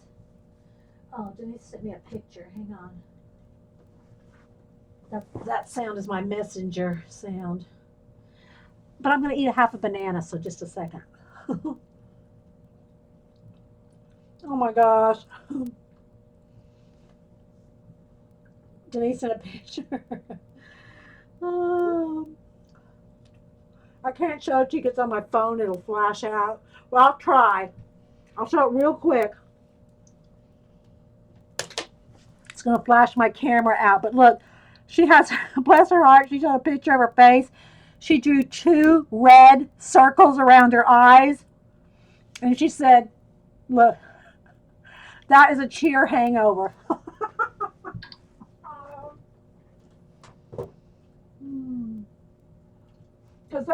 get home. I think from downtown Atlanta to their house is at least an hour. And that's after fighting parking lot traffic. So I'm sure they didn't even leave the arena till 10. They probably got home at 11 or something like that. The kids are out of school today. They can sleep in. Denise had to get up and go to work. Bless her heart. Okay. All right, so that nice little half a banana was good. Now I'm on the group, so Mom and her are probably going to be, I might have to take my phone out of here if they start gabbing. All right. Now, back to the dog. I think I will get a nice, let's get a light umber. Let's get yellow. This is the same. I wanted a different shade. Yeah. This is more of a, what's this one? This is a sunshine yellow, and then this is a true yellow ochre, which is a little darker, which is what I want. A little darker than that yellow. Then I want, let's see. This is goldenrod, which is a little darker still. Okay. Does she have a voice left or a cheer voice? Well, actually, the cheering, here's the thing about a competition. This is not like, Boo is also on the football and basketball cheer school, you know, which the basketball season just ended for their school cheer. A competition cheer is you perform, I think it's 3 minutes. 3 minutes, I think. So it's all the teams. I mean, hundreds of teams, depending on how big the event is, and you perform 3 minutes Saturday and 3 minutes Sunday, and that's it. And I posted pictures of some of their YouTube videos. That it's like, let me see if I can show you an example on my iPad. Rabbit trail. Hang on, guys. Does she have? Yeah. So anyway, what I'm saying about the voice part, she's only yelling. They might be screaming and yelling for their team for 3 minutes. That's it. Unless you're cheering for another team. What it is, it's the time and the walking. You're walking and talking. And okay, hang on. I'm going to take my phone out of here because Denise and Mom are going to talk now.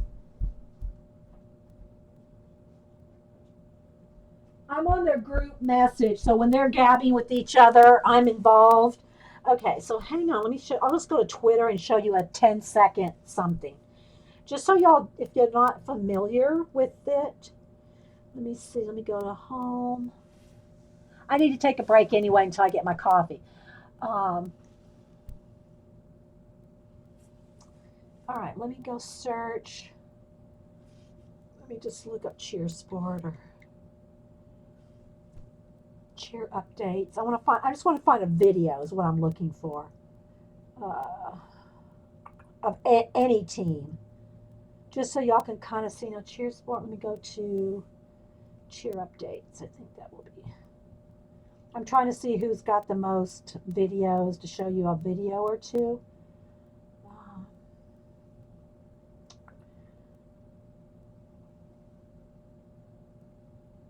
Just so maybe you can see.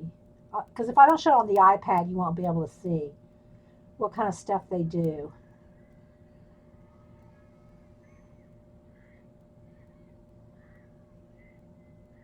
Okay, that one's okay.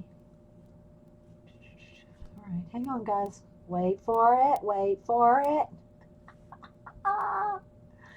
I'm trying to find something you can see. I can't because they didn't film Boo's team last night. I mean, on Twitter. It didn't come out on Twitter. This one's a kind of a, well, those are younger girls. Let's see. Boo's old in a bigger, older class now. Let's see.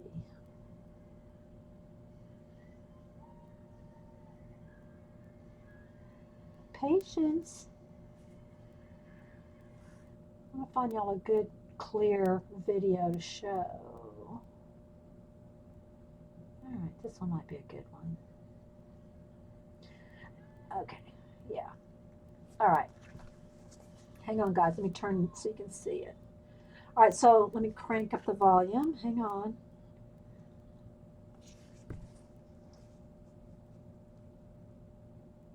All right, so I'm going to show you an example of the kind of cheer I'm talking about. Okay, here we go. And now this is not Boo's team, but this is an example, okay?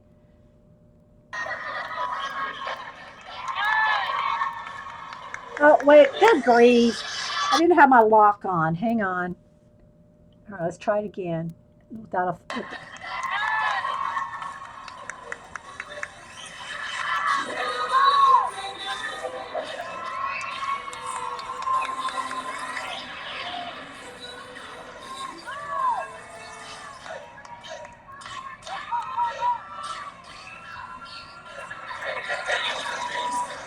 This is the stuff that Boo does.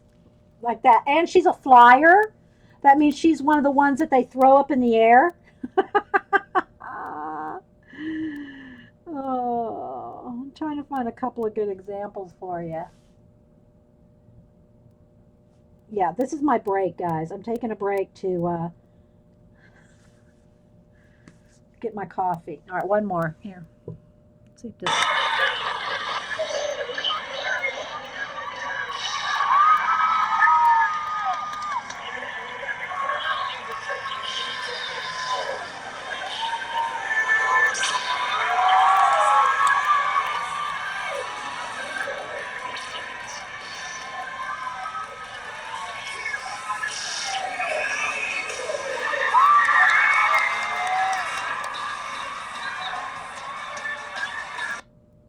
And they get points for team spirit. So the louder the people in the audience are cheering. Yeah. So that's just a quick example, guys. That's what the competitions involve. And Boo's team has made it to Summit, which is at the ESPN Center in Florida, because they got a bid. They got a bid to go. That's kind of complicated to explain how it works. But anyway, they're good. They were good. They get to go to nationals or like the championship. That's the one that ESPN actually, you'll see it on ESPN. Now, granted, they don't usually, they show the high school and college kids mostly. But, you know, that's the level of championship, and you can get cheer scholarships and all kinds of things. Yes, she's a flyer for her team. Yeah. Yeah, that's right. They did, Pat. Okay, so y'all are here, not here to talk about, well, but hey, it's my show. I can brag about the grandchildren, can't I? All right, so real quick, let's do a little bit on the dog before I run down and get me some coffee. But if you just look up any kind of cheer sport, cheer competition, and you'll see tons of videos. And I've posted some of Boo's. I don't have Boo's YouTube videos for this championship yet, but I'm sure it'll be up. But anyway, yeah. Oh wait, did I have one? Did I have one of hers? I had it on my phone, but I don't know if I had it on my iPad. Hang on, guys. I might have one of Boo. Hang on, guys. Back to the grandchildren. Don't give me a thumbs down if you're watching the recording. Just fast forward. All right, let's see. Photos. Let me see if I got a video. I might have a video on my... Ah! Do I have one? No. Dang. It's on my phone. I could try to show it to you on my phone. Or, hang on. One moment, please.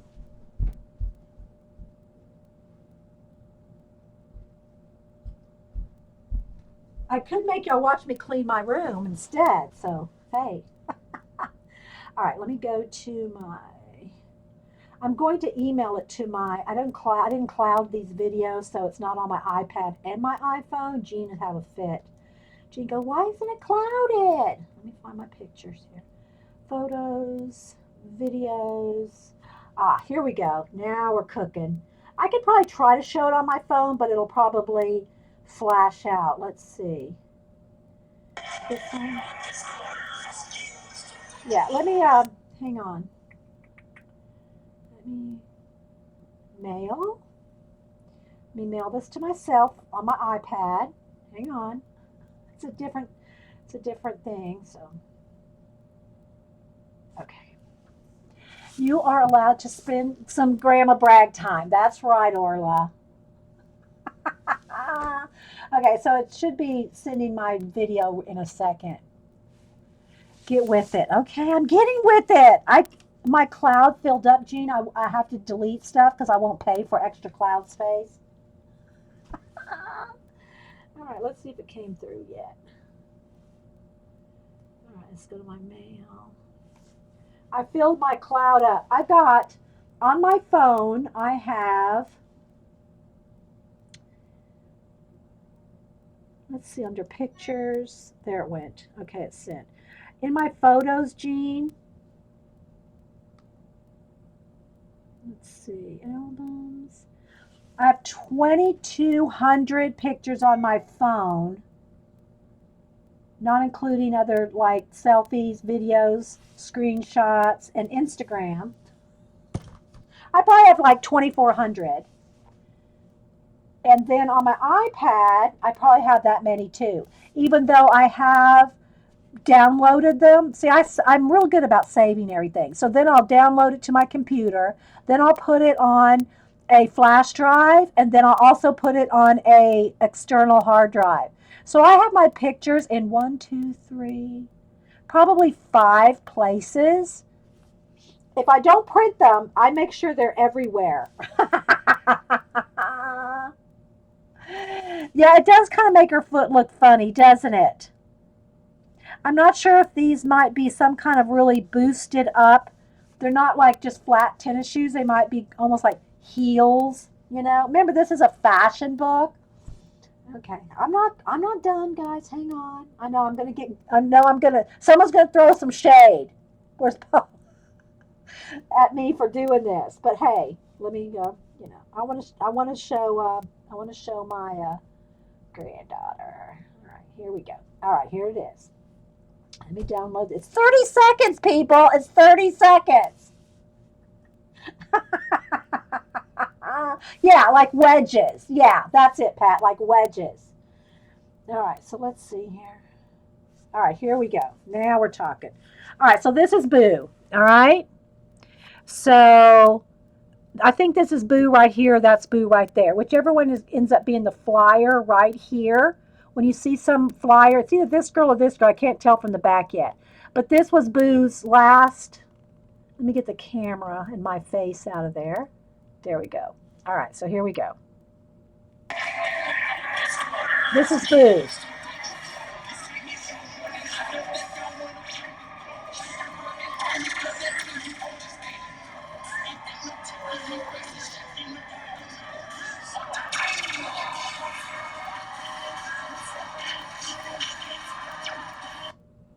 So that's my booster. Yeah. Okay, so all that for just that 30 seconds.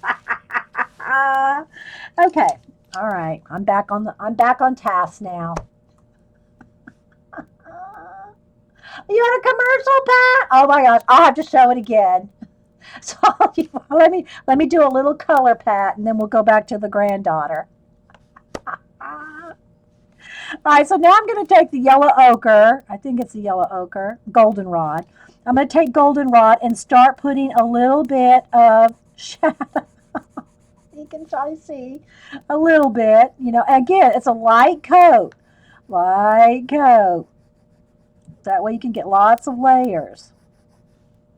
And I'm just going over all the places that are pretty much already got a shadow there. Okay, well, hang on. I'll show it again, guys. I know a lot of y'all got an ad right at that time. So hang on. I'll show it again. Okay, hang on. And I don't even know if you can see because I'm going over an air, like, look, right here where his fur is. So I don't know if you can even hardly see it on camera that I'm putting another layer of darker color on there. Okay. All right. All right, so I'll show it one more time, guys. All right, hang on. I'll play it again, Pat. I don't mind showing off the granddaughter again. Remember, she's going to be the one right here. That's her right there. So I'm going to replay it. See if I can get my face out of the thing here. Hang on, my reflection, rather. All right, let's see here. All right, here we go.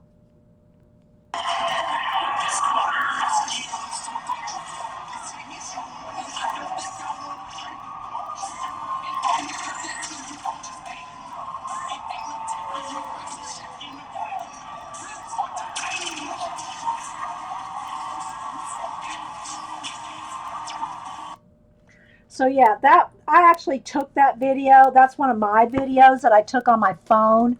So it's not like long and it's not as professional as the videos that they do for YouTube. But yeah, I just did it on my phone. All right, so back to the dog. But thanks all of y'all that watched my little granddaughter. So my point was in that is that it's a 3 minute performance. They only perform like 3 minutes, once on Saturday and once on Sunday.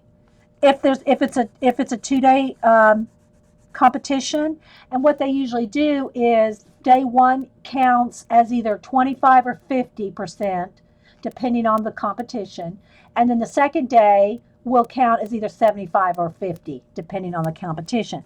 And then they take the combination of the 2 days, and they base it on that. She's 13. She just turned 13, and she's been in gymnastics and cheer probably since she was, oh my gosh, I do have a, wait, let me see if I can find it. Did I keep that? I don't think I saved that one. One moment. Let me look at my videos real quick. I don't think I did. I took videos of Denise filmed a lot of stuff. Okay, Denise, and I don't think I saved that one. Denise filmed a bunch of videos with her video camera and has them on like movie discs, whatever those are. And so when we were showing the videos a couple of weeks ago, when in January, when they were visiting, I took video of the video. Like when we were playing it on the big screen TV, I took my phone and took pictures of the video. And I was thinking that I have that one where Boo is like, she's probably 5, doing gymnastics the first time. No, she was 4 when she started gymnastics. Anyway, she's been doing it a long time. Yeah.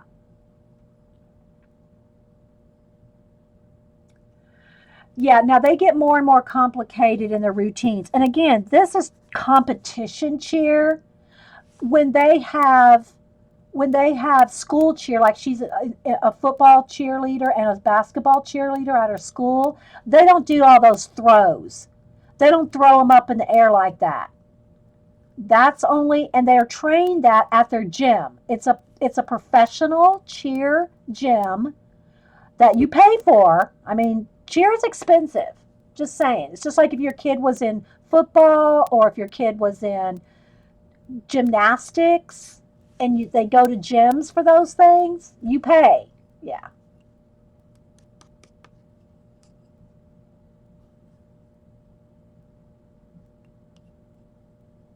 Oh, thanks, Sammy. And then Sammy, then you have to watch my granddaughter do cheer.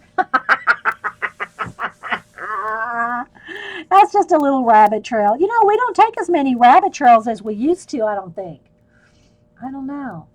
Okay, so now I got that first layer of the next shade of yellow, darker yellow. See, now I don't want to lose some of those lights. Some of the light areas, that's why I put a light coat first. My alarm is set for Mondays. Aw, thanks, Sammy. Your granddaughter or daughter, Pat, does competition cheer also. Then. What they have T-shirts that say, "I cheer, Granddad pays," stuff like that. It's not cheap.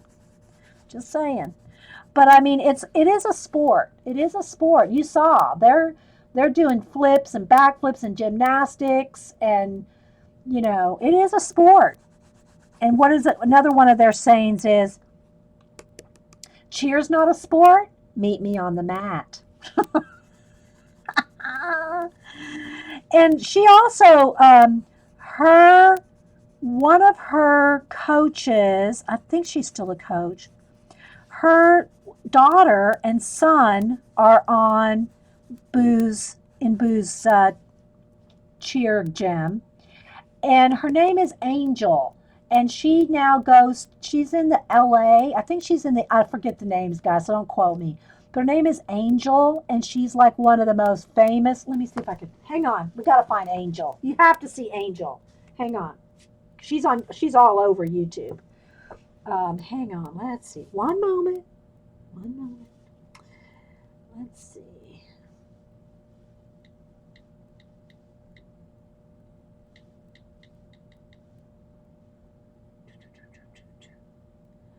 Oh gosh, I wish I knew the exact name of her. Oh, is this her right here? Angel Rice. Angel Rice. Okay, let me show you Angel Rice. So anybody that doesn't think that cheer is not a sport, hang on. I guess it's okay to show another YouTube. Hang on. Why isn't it coming up? Here we go.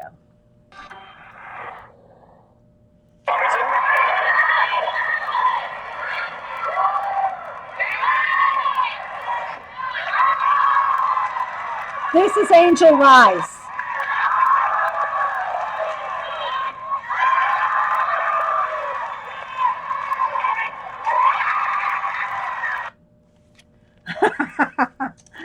Awesome! Awesome, awesome. I got chill bumps watching Angel. Oh, awesome. Yeah. Okay, so now I'm going to go in with the light umber. I still didn't get my coffee. I know, right? Exactly, guys. It's incredible. If you want to see it better, just go look up Angel Rice on YouTube, and you can see her. Some of her performances. All cheer girls aspire to Angel Rice. But yeah. All right, so now I'm just putting the next color on here. And I think that I really should look up the color. I mean, I don't think that golden retrievers are this yellow. My brother-in-law has one, and they're more orange to them. So I'm probably going to put in some the henna color, or let's see, maybe not henna, maybe terracotta, a little bit more terracotta.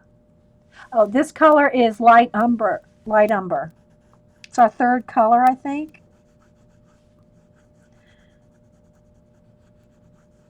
And I can tell you I'm not taking as much time on the dog as I did her skin, okay?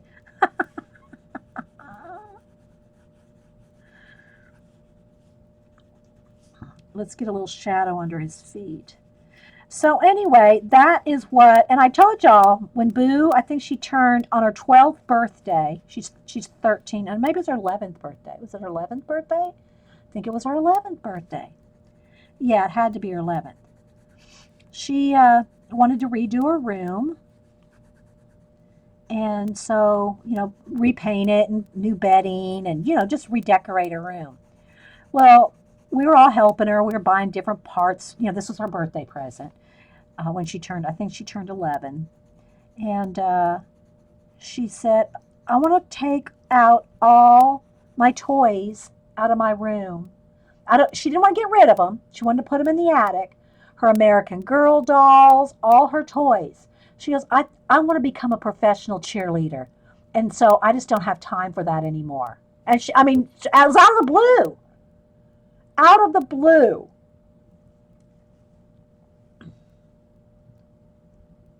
You have there's a bit of reddish color, yeah, because my brother-in-law has. I can look it up, guys. Again, if you want to get exact colors of anything, you want to look it up. I'm just not doing that right now. I'm too busy looking at cheer videos. Anyway, so she decided she wanted to be a professional. She wanted to do she goes, I'm an athlete. I'm an athlete now. And that's what she does. And she is serious. She goes to, she goes to practices 4 or 5 times a week, every night after school. And she was doing football cheer in the football season and basketball cheer, which just ended, and going straight from there after the games to cheer practice. Yes. Very dedicated. She's very focused. I don't know where she gets that from.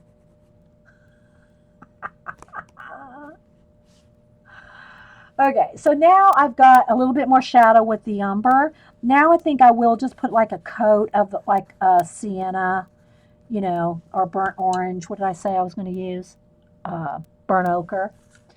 Because they are. I could look it up. I should look it up. Hang on. My gosh, Google Images to the rescue.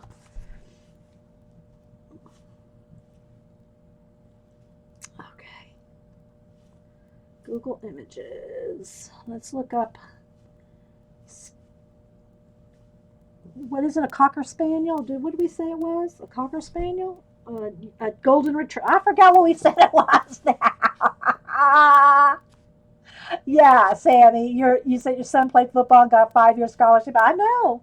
She's already picked out 2 schools that she wants to go to. I mean, yeah. Okay, let's see. What did we say this was, guys? A golden retriever. Golden retriever. Golden retriever. Golden retriever, and go to images. Is that what we said it was? A golden retriever? Or did we say it was a spaniel? Somebody help me out here because they're a little bit different. Well, there's all different colors of golden retrievers too. I mean, some of them are much redder. Look, that one's much redder. Golden retriever. Okay, yeah. See, look, there's lots. They're all different. They've all got all shades of red. Well, not the one that's dressed up like a lion, but yeah. So we're gonna have to put a coat of ochre on it. Okay, so that's what I'm going to do now. I'm just going to kind of put a whole layer. I see I completely forgot what kind of dog we were coloring here. Okay. All right, so I'm going to darken up some of the darker areas here where it's already got shadow. And then I'm going to lightly go over. Can you see the difference there? Maybe.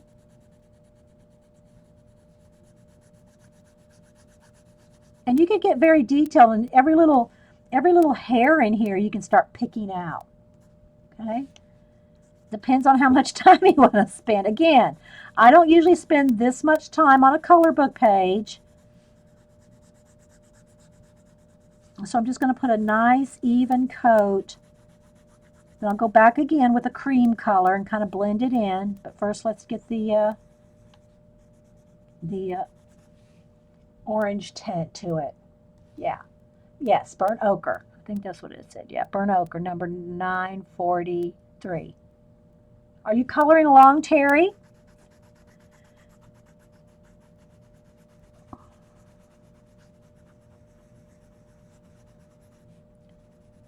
Just to get rid of the brighter yellow. I'm just going to kind of go in here with the...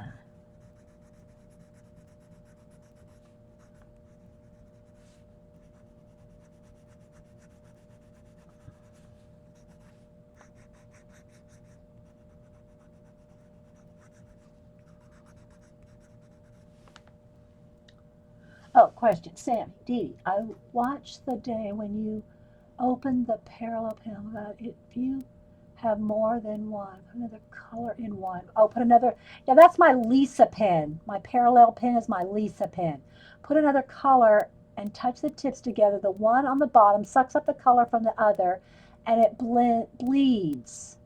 That's why it says blendable ink. Oh, okay. That's good to know. I did not know all that. And I still have my jet pen brush pens that I haven't played with too much yet either. I really wanted to do some more of my Jake Parker pen class practice with the brush pens. I did the Inktober. I did all the sea creatures and all that for Inktober. And if y'all, I do have, it's in a playlist if y'all are watching, like, haven't watched for a while, or kind of new here, if you're watching the recording, I mean, or here. I did Inktober with Jake Parker's 30 days of ink drawings. And I do have a playlist on YouTube with all the drawings. Now, not I didn't draw them all live. I drew, no, no, maybe 10, 8 or 10 I did on Ustream, and the rest, though, I have pictures of them all. So I do have pictures of all the Inktober ink drawings. But anyway, so at SVS Learn, Will Terry and Jake Parker's school, I've subscribed to their classes, and it's a subscription you pay every month. And to me, it is totally worth. I think I pay because I do it monthly. I think if you pay for a year, it's $13 a month. If you pay by the month, which is what I do, I think it's $14.95 a month. Totally worth $15 a month.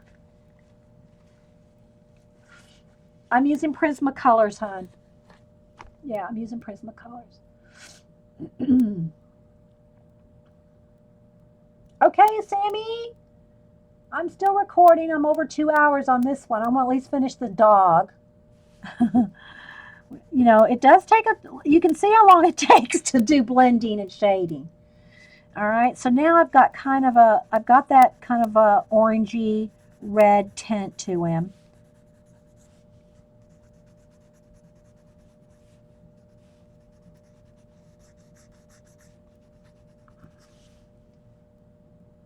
Okay, maybe let's put a few little extra hairs in here.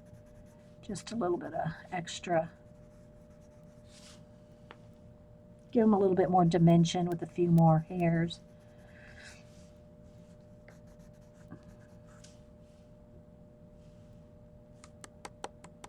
Shipping a box next week. Oh, okay, Sammy. I'll look forward to it.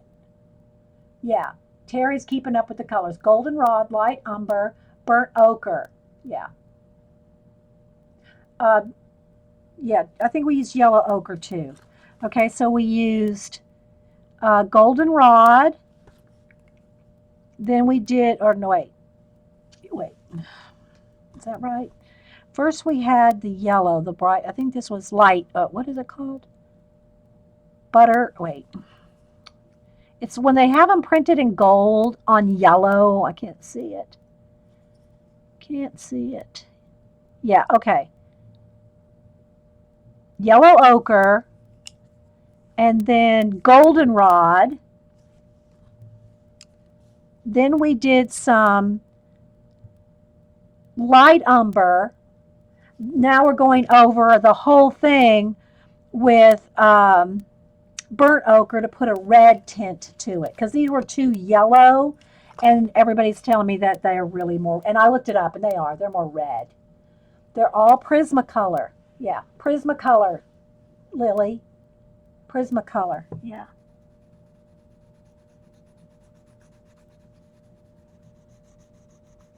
So I'm just going to go in with a little bit more.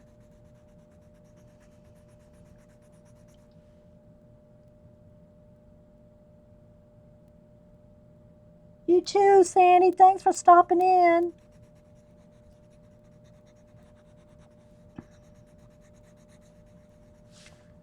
Adding a little bit more of the red. Well, it's not red, it's burnt ochre, but it's a red-brown. Okay.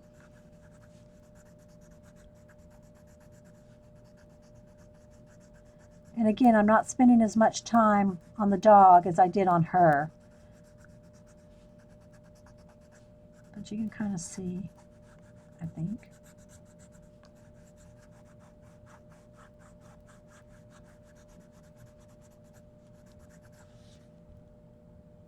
And I'm just kind of putting in a few little extras there to give it a little, because there's no shadow in here at all. And I just put a few extra hairs to make it look like he's got a little bit more shaggy hair there. And we can shadow under here too. Like he could have let's just start with the blue. eventually I think this is going to be a street, so it'll be darker than this, but I'm going to just go ahead and put a little bit of a,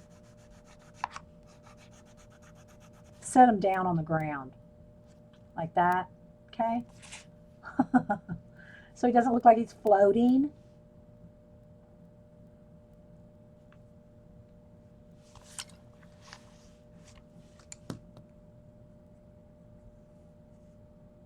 That's all right, Terry. All right, so there we go, guys. Now, let me go ahead and do, I think I'll go ahead and take, do I want to go ahead and take the yellow ochre again and kind of just do a final blend with the yellow ochre. So again, I'm not putting a hard pressure. Just a light coat that blends everything together. Let me see if you can tell the difference on this leg when I get done here. So can you tell the difference between that and say right there? And it might be a little too yellow, I don't know, because, you know, I'm not real familiar with the, I should be looking closer at a picture of his fur if I really want to be accurate. But I'm being the boss of my color book today, and I'm not being as accurate on this dog fur color as I probably could be.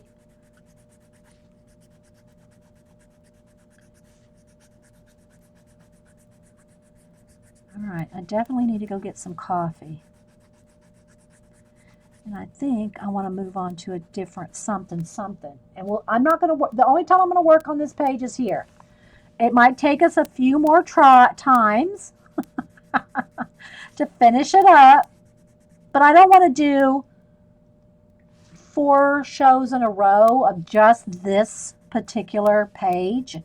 You know, I want to do a variety of things. So if it takes 2 or 3 weeks to do, or, you know, longer to do the whole page, then so be it. All right, so there we go. I think that looks pretty good. I could darken it up, and let me see. Let me get a darker brown here. And I think a little bit of more shadow in some of it.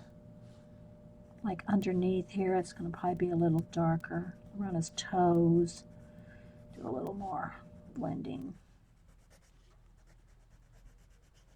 Pick out a few more extra dark areas here. Then I'll go back over it with the yellow ochre again. He looks real. Email me, lovely Lily. Is Carrie still here? Carrie, can you put my email in again? If Carrie's still, I mean, if she's right there. If not, I'll get it to you in a minute. Email me your address, and I'll get with you. That would be nice to have something from Japan. We had a girl that visited a few years ago, and from Japan, and I did an art exchange. I mean, art card exchange with her. I don't think I think she was a student though. She's probably gone on to a, you know, a fuller life than watching you streamers. But she was around for a long time. I mean, quite a while, about a year, I think. Not that don't email me, guys. I'm just being funny here. Things. All right, so what I'm going to do is I'm just taking the brown and just going to put a few like longer, because I know they are shaggy, or some of them anyway. I don't know if all of them are, but my brother-in-law's has longer hair, you know, and I'm just kind of trying to bring that out a little.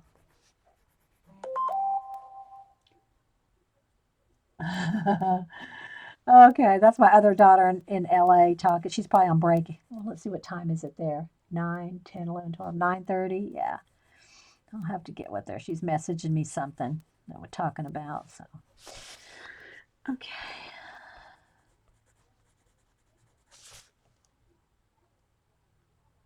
So I think adding a few like little extra little hairs like that just kind of gives it a little bit more oomph. And maybe on the leg there. Because, you know, he's got these long ones on the tail. Just make him look a little shaggier like. What do y'all think? Think so?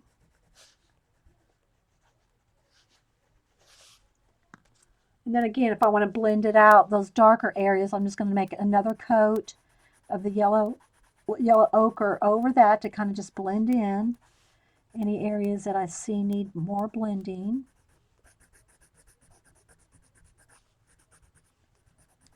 But yeah, it'll take a few episodes to finish him, or finish the page rather. Hopefully we're finished with him pretty much. I got to do his chain, you know. And if you want something like that chain to pop out, if you do something like a Posca pen, even though you don't want it white maybe, but if you want it to stand out, do it in white first and then go back over it with a color, like a mark, because this is a paint pen, so it's not going to move, right?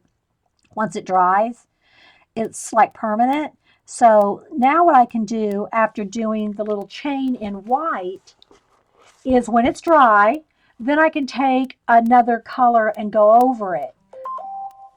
And the white will make it pop. It'll make the color not get lost, I should say. Um, does that make sense? What color were the ground shadows? That was blue. It's like a temporary shadow because I'm gonna do it's blue slate. And I just put that there for now because I'll probably end up doing the street gray, like concrete or pavement color. But I just wanted to show y'all you can put a little shadow under it, whether you do the pavement or not. I'll probably do the pavement. I'll do it in black. I'll probably do it like this, kind of splattery. Like, this one's got like a sidewalk kind of thing. But I'll probably do something like this kind of look on the street, on the bottom here. And then I'll go back and I'll redo the shadows if I paint over them. So, all right, let me take a quick break, guys. Get some coffee. I can see by looking in the camera, looking at it, it can use a few more, even a little bit darker areas, like right around here. It could be a little darker. It could be on the heel right there, because I don't want it to get lost. And his back foot is behind him there. Maybe a little bit more between the toes, so he has a little bit more toe definition.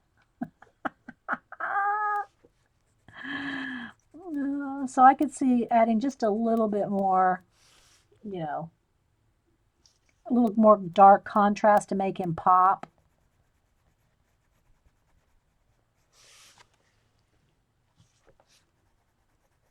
Okay, let me go run and get some coffee, guys.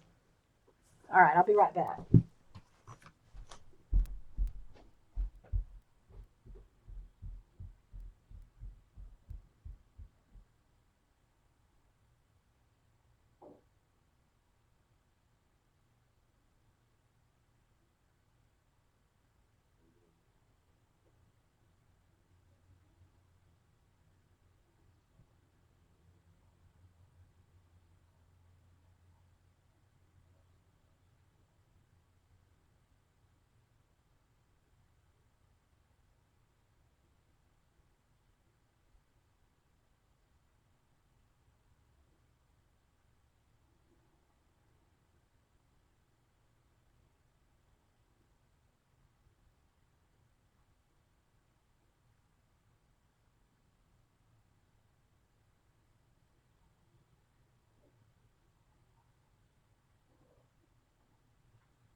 Okay.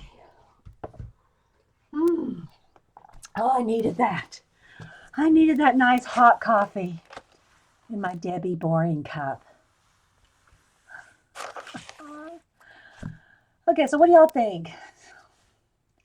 Still looks a little on the yellow side, but I'm going to leave him.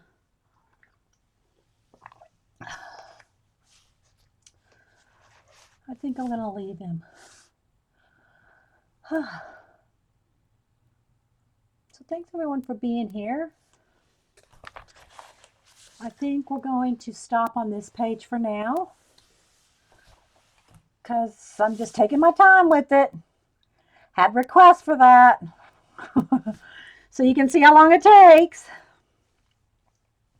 So any questions real quick while I'm sipping on some coffee?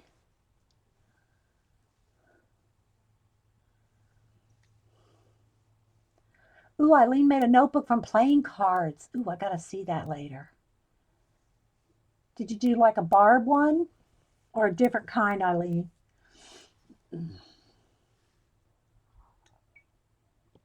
We could do some show and tell or something.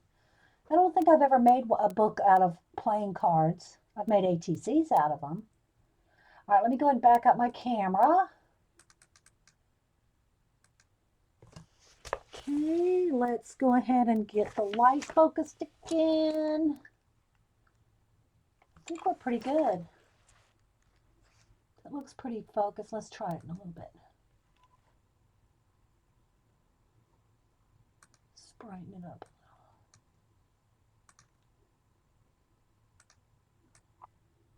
How's that? All right, so that's how far we got so far. Oh, I was going to show you the guide so you can see truer colors here. Well, as soon as I pull it up there, it flashed out again. Kind of there, no. Well, anyway, I wanted to try to show you some better colors, but it's not wanting to.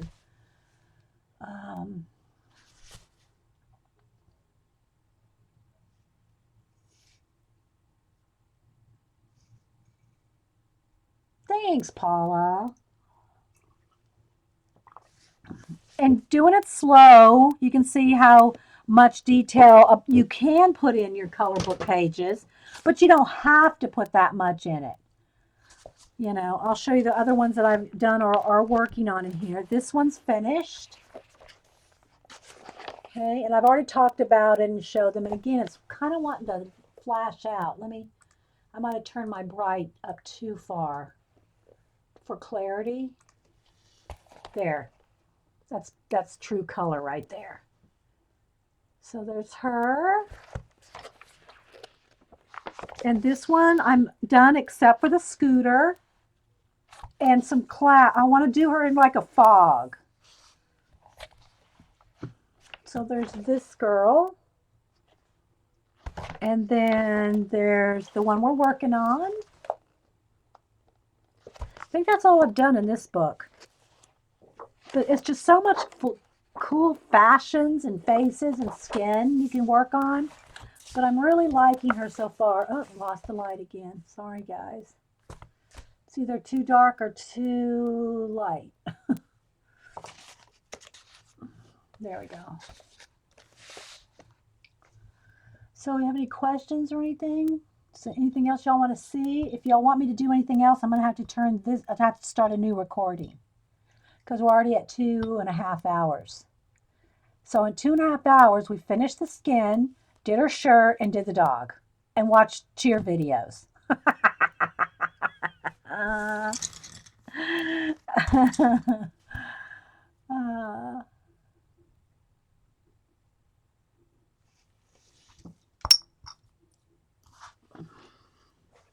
So I'm kind of waiting for the lag.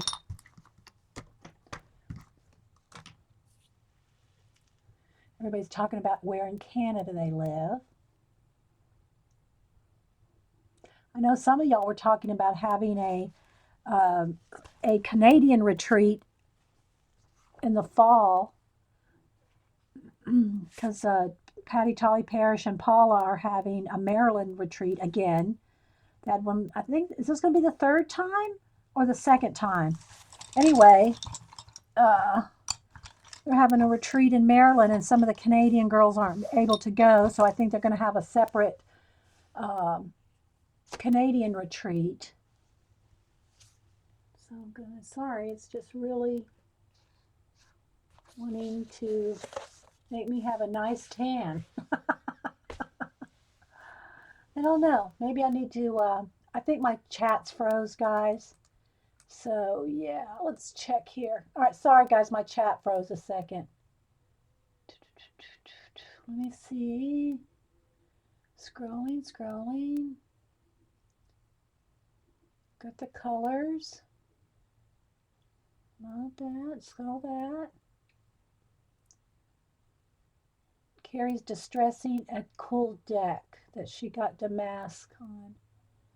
Okay. New recording. Well, gotta figure out what I want to do. Another recording, and you'll keep arting. Okay. All right. Let's see. So somehow I probably need to reboot. Okay.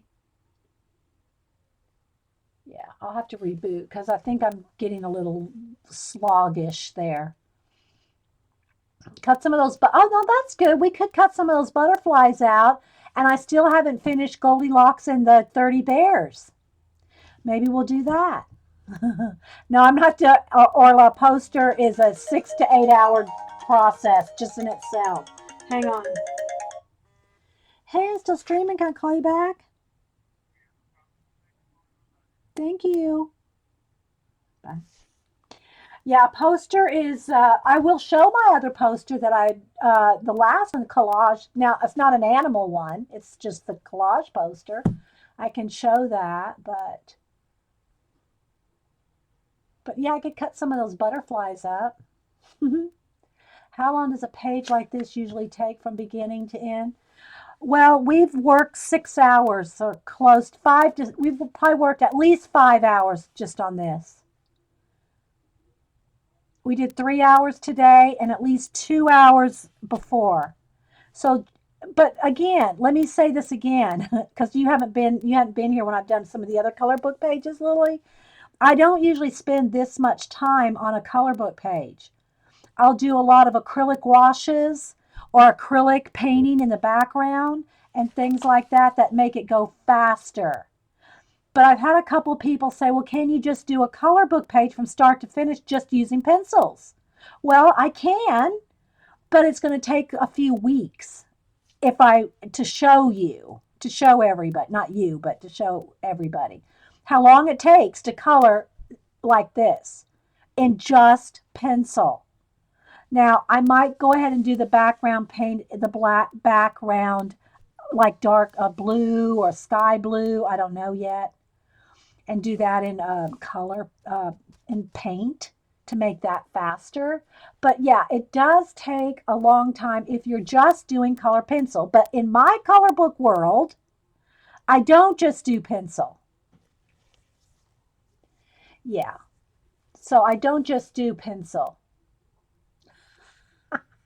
Paula, take a nap. uh, did you want to see the book? I'll show you I don't know if you were here, Paula. I'll show you the book. If you need to go take a nap. This is the book I'm talking about.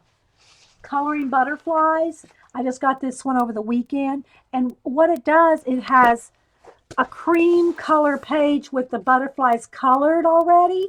And you can copy it. You can copy it like they have it if you want like true butterfly moth colors. But the reason I bought it is because I like the butterflies. I'm probably going to use this more to cut the butterflies out. I'm going to cut these butterflies out, even though that means ruining the page behind it. Like if I cut out these butterflies, this page is gone. But that's okay for $5. I mean, I've got hundreds of butterflies. Well, maybe not hundreds, but a lot. So, like this big moth right here, look at that's awesome. Or you could color this here and then use this, even though you'd lose this page. So you got to kind of see which page you might want to keep for cutting out or coloring, and then maybe cutting out. So, but this one is put out by ARC Arcturus, ARCTURUS.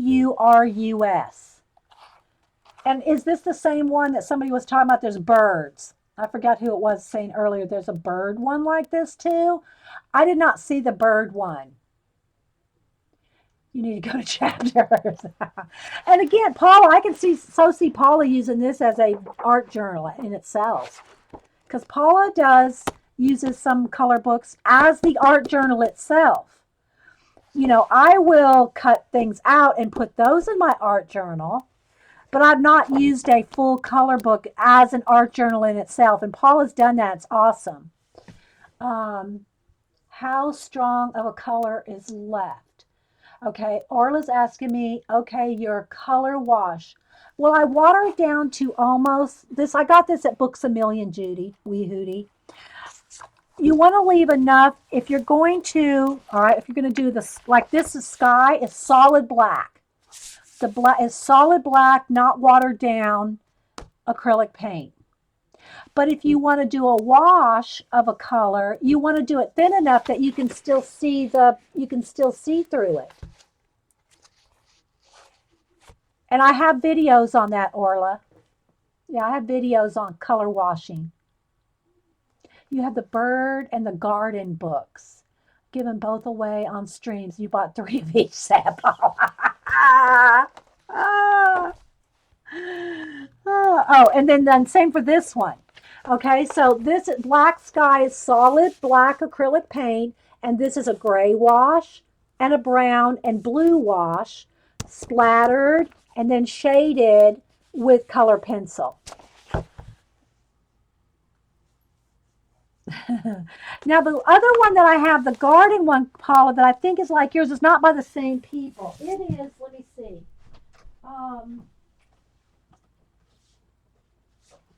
Where is it? This one. This one, I'm thinking this one's maybe a different one. I can't remember which ones you have either, Paula. I can't remember which books you have. But this Inspired Nature color book, I really like this one. And, but again, I'm the boss of my color book. So I did color washing, I did collaging, I did painting, I did gel pen or Posca pen, I can't remember. Collaged the girl, painted the girl, added my own little doolollies to it. And so, and this one has these green splots all over it. Well, where if there's a green spot and I don't like it, I just cover it up. So you see no green spots. Then I've done a couple other things. These two, so again, I added collage, my own stars and all that. This is a wash. I can't remember. I think it was a Neo color too. And then pencil. And then I added my own paint. This is just acrylic paint waves. This is my own drawn bird. I drew him in. There was like a cove, not a cove, but there was like a little opening right there. Like a, what do they call them? The word's slipping my mind. Anyway, there's a little, not a grove, but a little opening there. So I drew my own animal in there. Did my own painting, collaging. So you can do all kinds of things in your color book. Now, I don't really call this my art journal. Like Paula's doing an awesome art journal with her color books. But I just kind of make it my own page. It's like I'm the boss of my color book, so I'll just do whatever I want in it. But I don't really call this like my art journal. I just pick pages that I want to do. But this is awesome because it's got such a variety in it of things. And again, wherever there's green, just paint over the green if the green's not what you want. On the butterfly book, what is the paper like?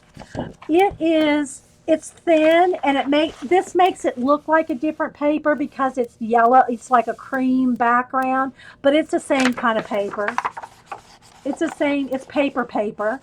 It's not textured or anything like you might think it is because it's that cream color. It makes it look like it's like a watercolor paper or something. It's not.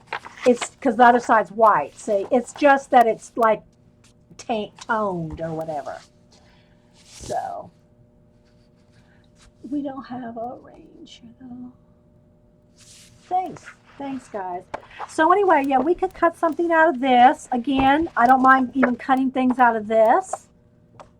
You know, there's a few books I probably won't cut up, like this one, you know. I won't cut up my Paula Paris. Um, I'll cut up like, well, like the Deadpool. The Deadpool one, like this, is one-sided. So you're able to, you know, these are ideal because they're perforated and you can tear them out and it's one-sided. You can use Copics or anything on these. As long as you remember to put something behind it or tear it out and then work on it. It doesn't matter if it sinks through, like with Sharpies or Copics or anything like that. But most are not one-sided. So if you're going to cut into them or cut them up, you're going to have to pick a side.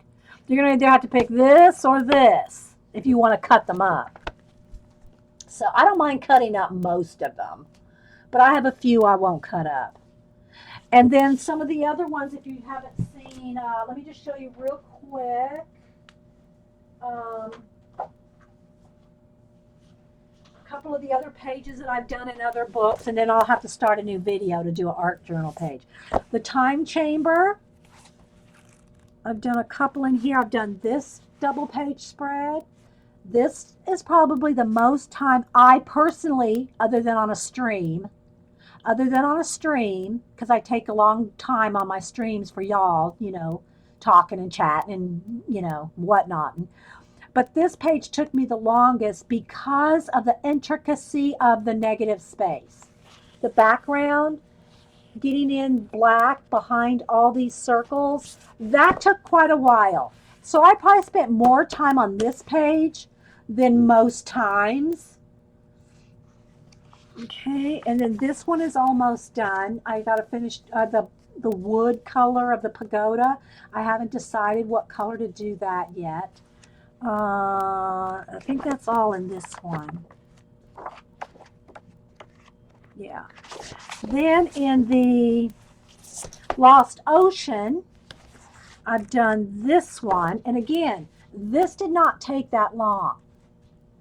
5 minutes to do the black, 5 minutes to do the blue. And then after that dried, I kind of fussied in there with the black pen around some of the details. I did white waves or white waterfall, shaded with dark blue. And then all this is pretty much all marker, just these, you know, cheap Crayola markers, okay? And then gone back and shaded. For instance, the lime green. You can see this is all lime green marker with just a little bit of color pencil, dark color pencil shading. This didn't take any time at all, really, comparatively speaking, you know. I've only done, I think, a 1.5, started a little bit on my Brothers Grimm. I haven't, I'm working in it, but, you know, there's so many color books, so little time. Let me show you. I think I'm doing Jack and the Beanstalk is the one I'm doing in Brothers Grimm. And I think I started that in marker too. Let me find yeah, here. So here's my Jack and the Beanstalk I'm working on. This is the Brothers Grimm one, the fairy tales. And so again, color marker, just the marker, and then shading with color pencil. So yeah. The Harry Potter ones, I bought one, gave it to my grandson, and I'll buy the other ones for him too. Then the only other thing that I've done is the Wandering City. The Wandering City, which is no, it's not the only thing. Also did a Doodlers Anonymous. I did the Converse shoes. But here I worked on, where is it? This one. And I tried to photograph this one, and I put it on Facebook, but it doesn't do it justice. There's so much metallic gel pen. Let me see if I can capture it in the light. This is almost all metallic gel pen. I started with the sienna wash, then went back over all that with gel pens, and then the red jewels are stickles, red glitter stickles, but I could not capture it in a photograph. There you go. So you see the gold and the silver and the red jewels. I'm capturing it with the light shimmering on it, but I did not get a good photograph of it. It just, I couldn't photograph the shimmer. I kind of did. Terry asked me to do this one. Troublemaker Terry. Just kidding. So, yeah. But you can see all the jewels and the glitter. See, that, I could not pick that up on photograph along with all the gel pen. It just wouldn't photograph well because of all the different metallics. But I wanted to try it. You know, I want to try some metallics. So I'm really liking this one too. And I did a full flip of this last week, the Wandering City Moleskine. I'm surprised Paula hasn't busted out this one yet. Just saying. She will. She will bust this one out. I don't know if she's even still here. You have this book coming? Yeah, I know. Paul and I are both color book enablers. We can't help it. Hey, Marita, thank you so much for the. I showed it earlier today, Marita. Marita's the one that gave me the electric eraser. We got batteries in it. We tested it out, Marita. Yeah, so that's awesome. Okay, so I'm going to go ahead and stop this recording and reboot, guys. So, which means you'll probably have to refresh when I come back because I'm leaving, completely leaving and rebooting. So, because we're about to run out of time. And thank you, Marita. Thank you. And then we'll come back and work on the art journal page. If not that one, then we'll cut the butterflies out and do a new one. Okay. And so yeah. All right, guys. We'll be right back. Give me 5. Give me 5.